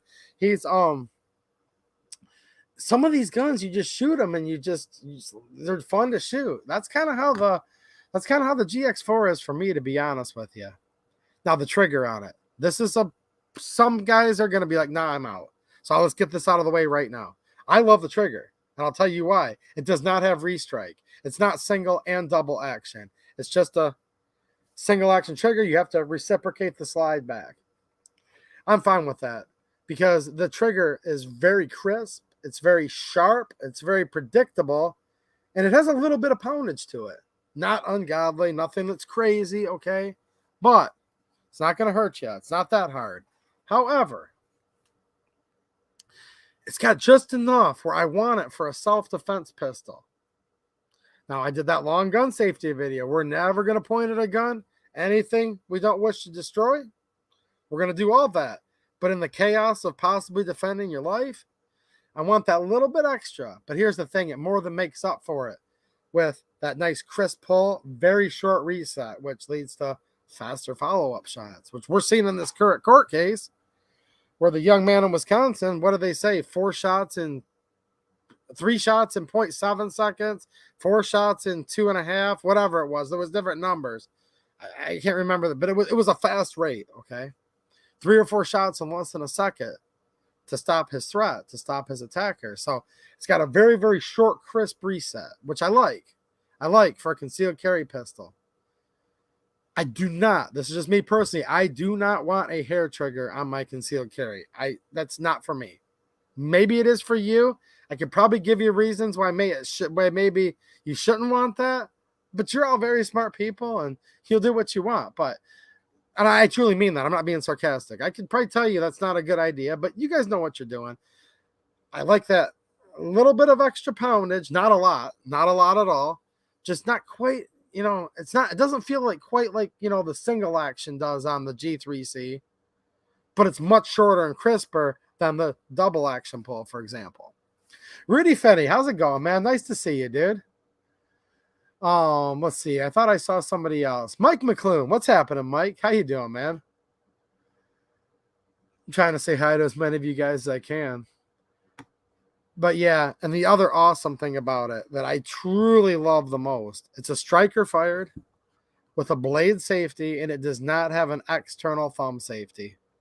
And for me, that's the winner. I mean, look, I've done the whole pretend they're not there thing with my G2C, G3C, G3, and that's awesome. And I have carried those guns many times.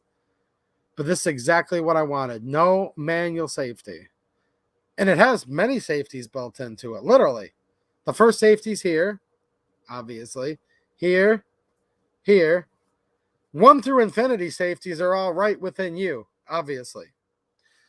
But if you want to talk mechanical safeties, it has the trigger blade safety. So you have to pull the trigger conscientiously with the pad of your finger on it. It also has a firing pin safety, otherwise known as a striker blocker, otherwise known as a drop safety, okay? So you're not just going to drop it on the ground and the inertia. No, you have to pull the trigger to press down on the button. It's called the firing pin safety, technically. But that little silver button you can push down when you take your slide off, that literally prevents the striker from protruding proud of the breech face, meaning you cannot fire a shot unless you make a deliberate action of the trigger. The trigger bar will have a little hump, okay, that sticks up like a little hook almost. It's usually curved, and it will make contact and press that little silvery button out of the way, and then it can fire. So it's drop safe. It's got the blade safety. inherently, the safety is the responsibility of the operator of the gun. That's just my opinion. So that's why I think the trigger is so awesome on it, because it doesn't have the safety in there with all them components dragging and schmooing and mushing against each other. Chris Plummer, thanks for being a channel member, man, and good night. Hopefully I got to say good night to you before you left, man. Nice to see you, dude. Rudy Finney, what's happening, Rudy? Thanks for the generous contribution, man. You've been around a long time, dude, and a Michigan guy. Thanks, dude. How you doing, man? I'll say sometimes you guys are too good to me, but I appreciate all you guys. Yellow Dog 64, another Michigan guy. What's happening, dude? He said, bringing GX4, G2C, and what will be my first rounds through my Rossi circuit judge. Dang, man. Circuit judge. I might be afraid to shoot that one. That's a pretty big gun. Nice, dude. Looking forward to meeting everyone tomorrow. Some of us in Michigan are hanging out tomorrow. Circuit judge. That makes my hands hurt thinking about it. I'm a pretty tough guy. I'm not as tough as some of you guys, though. But I don't know. I don't know what you guys think. Disagree with me all you want. Trust me. I love all of you just the same. What do you guys think? Concealed carry.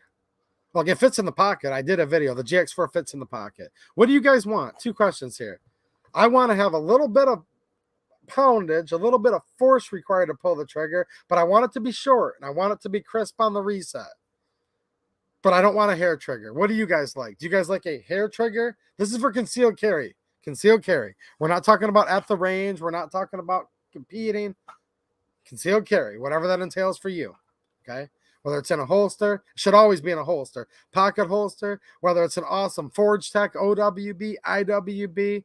I love Forge Tech holsters. You guys know that by now. I have a couple more of his to review soon. So, holstering it, carrying it. Do you like a very, very light trigger or something that's got, well, you know you're pulling it? That's the first question. Second of all, and I'm not talking a hammer fired. I'm not talking about a double action, single action.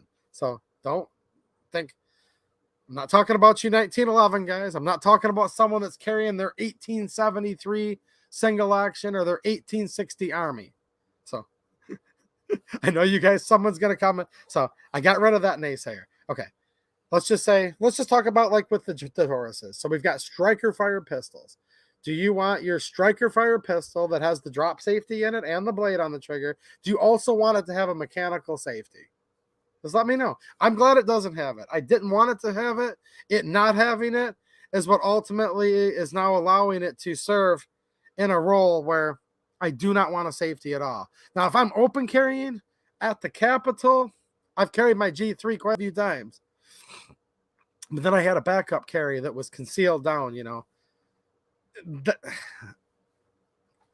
GX4 got introduced into that role because it does not have a safety. Now, if you must have a safety, do you prefer it to be on the frame, like these Tauruses are, or on the slide, let's say like a Beretta 92?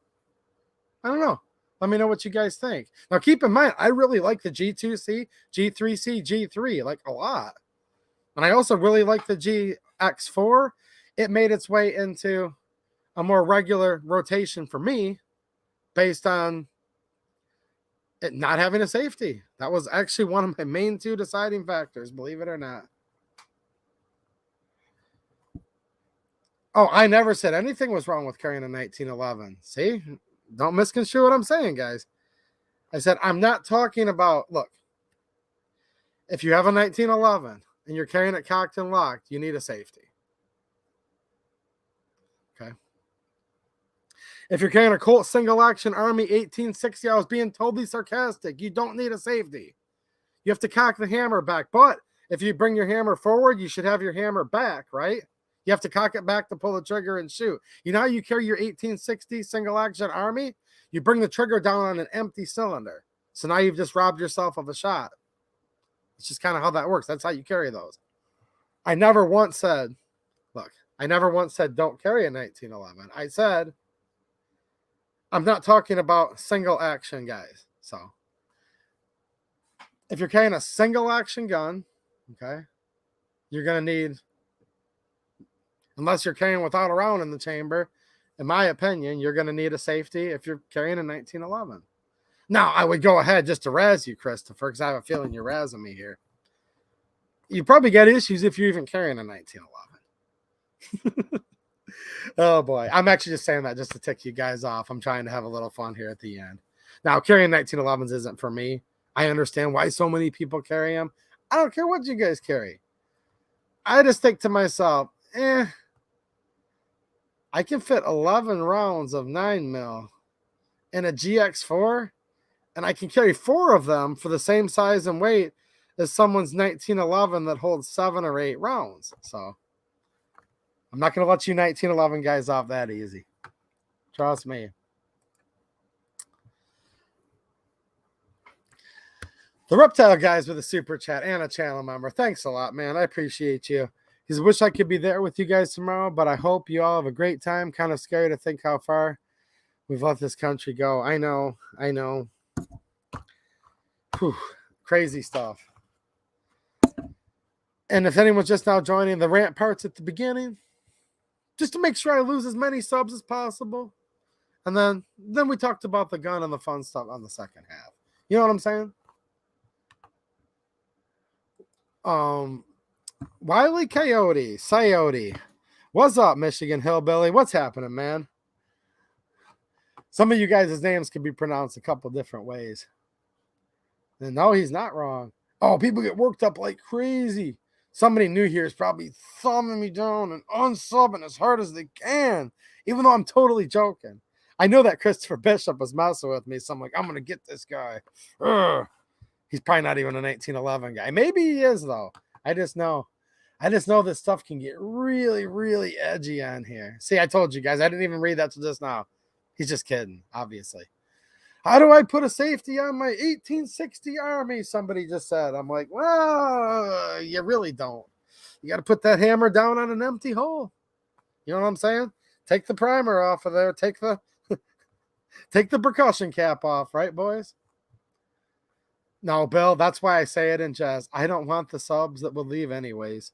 I actually have no idea how many subs I have on this channel. I was just bragging that Locals is almost up to 800 because over there, that's people that are going over there that, I don't know. I know it's many of the same people, obviously, but I don't know. That one I kind of do keep track of. But on YouTube, I have no idea how many I have. Oh, people unsub for me so much. It's so hilarious that somebody could actually literally think that they could somehow have control over somebody enough to take one digital number away.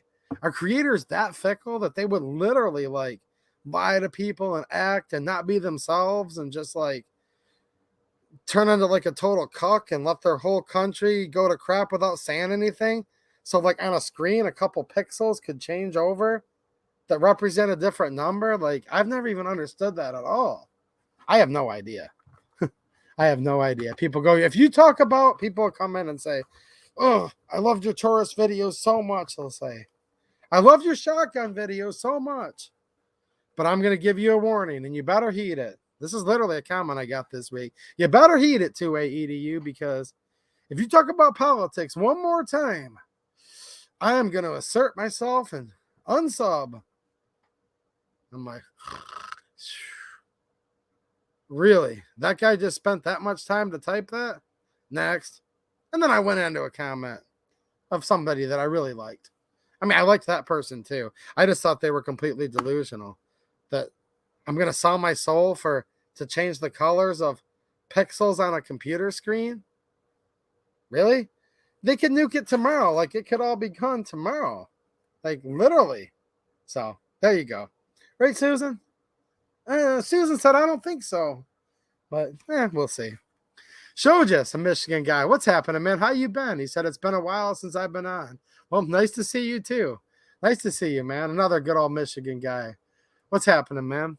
Armament Access. How you doing, dude? Still live, WTF. Nah, dude, it's perfectly normal. I'm an hour and 54 minutes in, and I'm going to be getting off of here in just a minute. What's up, man? How you doing? I want to get a hold of Hank and Lola to get your information so we can talk.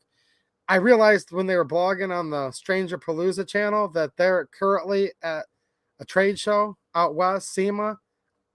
I'll text Hank tomorrow. I just didn't want to bother him while he was I know how that stuff goes. You go to those trade shows, but yeah.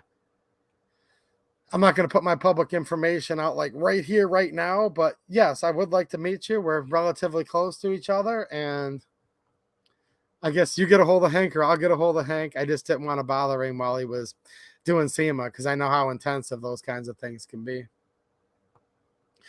Oh, man, how come Lami's back in the dark? Jeez. Linda, are you still in here? I think she's probably asleep. Let me know. Come on, man. Why didn't someone tell me? No, probably 10 people told me. See you later, Brian. Nice to see you, man. Hopefully you're still here. Somebody just said they're going to buy their first handgun. Here we go. Here we go. Naughty says, man, I'm going to buy my first handgun tomorrow in pre-celebration. Awesome, man. There is a celebration in buying a gun, especially if it's your first handgun. Jeez, oh, Pete. Nice, man. Nice. That's awesome. I love seeing that kind of stuff. Max shot, how dare you not take an in sub seriously? I don't know, dude. They come in here. Whew.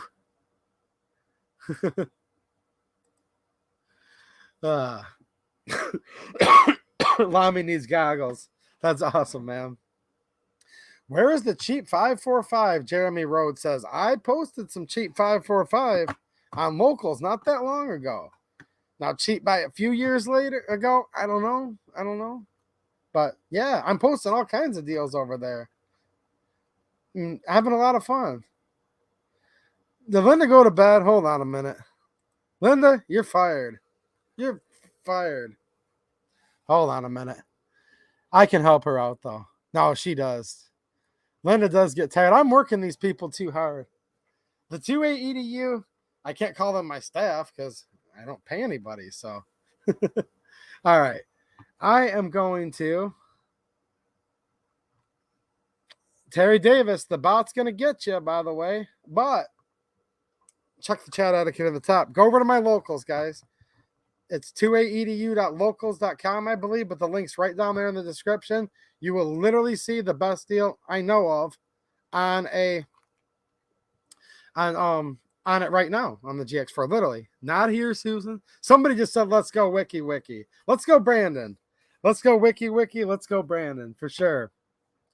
Now, first gun, that's totally awesome. What have we got here? I'm going to pull everybody for a loop right now because everyone's piling out of here. But here's the thing. We're going to get one over on them. I'm feeling a little patriotic tonight. So these are all pretty cool. So if you want the 2A EDU patch, the white and black one, I know a couple of you guys bought these this week. You've told me in the comments, okay? Locals. If you want to support, you can. It's appreciated. Or you can join totally for free. You'll get access to read about 98% of the post. By supporting, you can post your own content and you can chat in the streams and stuff. So you can get like a view-only mode, which is still tons of information for you guys. Trust me. Totally free on locals. About 90-something% of the people over there are totally free. And the other 10% are making it possible for you guys to be able to freeload. Just messing with you. Go over there. Totally for free. But look, if you want the black and white 2A EDU patch, that's available with all my merch on Black Swan Tactical. Okay? But I have these three that you can't buy. But I do give them away. So I've got the tan one, the glow in the dark, and it does glow in the dark. There's just tons of lights here. And I've got the red, white, and blue. I like the red, white, and blue one tonight because let's go, Brandon. He came in and he said, I know what's best for your family. And I know what's best for how you feed your family. And I will force you to make medical decisions or you won't eat. And I said, nah, actually, I'm not going to pay attention to anything you say, and I'm still going to feed my family. Let's go, Brandon. That just kind of puts me in a red, white, and blue. I'm going to give one of these away to one of you guys. Christopher Bishop, thanks for the super chat, man. He says, hey, I do carry my 10mm 1911s. Oh, I had no doubt, but I knew you were razzing me. I knew it. I set myself up for it. And even carry a revolver. No plastic love in my safe. Well, hey, man, I like all of them, so I can't really argue with you, dude. Rudy Finney with another super chat. Thanks, man. And a channel member. And I think Patreon and locals, and thank you, sir. He says, let's go, Brandon. FJB. Awesome, dude. I'm going to find you. Am I going to see you tomorrow? He's a Michigan man. I'm going to make sure. I'm gonna give you some love, Rudy. Dude, I'm giving away tons of stuff, guys, by the way. Tons of stuff to my supporters. I just need to get my head above water. The season's grinding to a halt very quickly. Have to get a few jobs done. I've got a huge box of stuff from Palmetto I'm going to give away. I've got tons of stuff from the Iraq veteran event. I bought like hundreds of dollars in 2A EDU stuff. So a bunch of guys are going to get a bunch of stuff. I'm going to pick someone from the chat in 1 second. Yeah, I stream on locals every week. We the people's talking about, and it's a fun time too. I touch and show guns in that one, literally. Like I hold them up, and so look. You want to join for free on locals? You'll get to see 98% of the post. I'll be honest. I give a couple extras to the people that support because that's a perk. That's just how things work in life. But 98% of all the posts you'll see for free. You can watch the whole stream totally free every Saturday night, or you can go back and watch it later. Exclusive videos I put up, all that stuff. So, Reptile guys, what's happening, man? Thanks again for another super chat. I like his avatar. Check this out. This is kind of funny. I copied off of him. So here's what happened, guys. I saw that. I'm like, hold on a minute. I like Reptile guy's avatar. So I went and copied off of him and bought a hat that's literally looks just like his. So there you go, dude. You're the trendsetter, and I copied off of you. It's actually true. I think he did actually get his first before he got mine. Before I got mine. He said, without the passion for our rights, I would have left a long time ago. But I enjoy the discussion about what we might do to protect our liberties, freedom. Awesome, man. Thank you. I'm glad you're here, dude. Look, guys, I'm not saying you should like me. You should not like me. I'm just can only be myself because I didn't go to acting school. I don't know how to act. I didn't go to law school, so I can't be a lawyer. I'm just going to be me, and that's about it. Mike McClune with the super sticker. Thanks, dude. Let me come over here. On StreamYard, it doesn't show the super stickers. So I gotta come over and say, yep, next time with the Tactical Hippo. I assumed it was something with the Tactical Hippo. Keeping the Tactical Hippo representing. If not, I've got your address, Rudy. See, even being more generous, I'll hook you up, dude. He says, another super chat. Thank you. He says, unfortunately, I don't know if I have to work tomorrow until morning, but if not, I'll be there. Well, I'll be there all day. So there you guys go. I don't know. I recommended the GX4 tonight. I like it quite a bit. I was talking about it a little bit. I think we spent about a half hour talking about it. And I am going to say that I'm just looking through here. I'm actually just kind of like looking for the best looking person, to be honest with you. Let me see here. Let's see here. I'm gonna send a patch to somebody. I'm just kind of looking for the best looking person out there. What do you guys think? Actually, there's lots of good looking people in here. I'm kind of screwed right now. Colin Smith's a pretty handsome looking dude. Let's see here. How about this? Colin Smith, email 2aeduperks@gmail.com. Say, I'm Colin Smith on YouTube, and then put like your real name, address on there, and Linda will send you this out. So let me type this real quick in the chat. And I got rid of my other chat screen. 2aedu.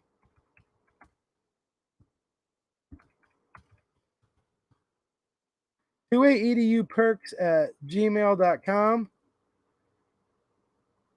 Yeah, just tell me who your YouTube name is and wherever you want it mailed to. I don't even need your real name for that. Whatever. As long as it's a way for you to get it, first class mail, I'll get this out to you.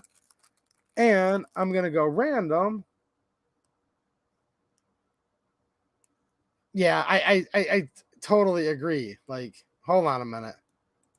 Ronnie, will you send an email to the same place? Ronnie's a hillbilly in a good way, and I like that. He's a southern boy. You know what I'm saying? I'm going to send one of these to Ronnie. So there you go. Ronnie, Colin, email that same address. Can you see it in there? Can you see it in there, Ronnie? I like both of you guys. So there you go. See, here's the thing, guys. I was going by avatars. I've met Ronnie in real life. His dad, Roger. I think I'm going to put something in there for Roger, too. All right. Oh, look, there she is. I'll see you around town, Jane. I'll see you around town very soon. Of course, as I'm arguing over the best looking one, Jane Lott comes in. Well, I'll see you soon enough, Jane. No, email that address that I threw in there, okay? Ronnie Thompson, Colin, 2A eduperks@gmail.com, and we'll get those out to you guys early in the week. All right, guys, that went by really, really fast, but I had a lot of fun. So I should probably be over on locals tomorrow night. I might surprise you guys and do something during the day. We'll see. And I'm usually over on locals doing my live stream around 9:30, 9:45-ish every Saturday night Eastern time. And then here on YouTube around 9:30 Eastern time on Friday night. So hopefully I can see some of you guys over there. Pillbox Bunker, bring her one tomorrow. We'll see. We'll see if she's being nice or not. Are you being nice, Jane? I don't know. Is she being nice? Yeah, if you guys forgot, hey, it's easy to go back and Roger, we'll catch up to you next time, man, with something. He says, here's a 20-year-old pick. Also handsome dude. Look, I kind of screwed myself. I said, I want to give this away to two of the best looking people. I'm like, everybody that hangs out in here is pretty sharp. You know what I'm saying? No, I got a bunch of stickers. I got patches just to try to hook up as many as you as possible. And locals people, you didn't remind me last weekend. I have a couple more of these to give away, but I'm out of time here, and I'm going to do that on my local stream tomorrow night. All right, I had a lot of fun, guys. You guys stay strong because there's a lot of crazy stuff going on, but we're still going to have some fun whether they want us to or not. What do you guys say? I think that's the best way to do it. All right, guys, I'm out of here. Thanks for watching, and have a good one.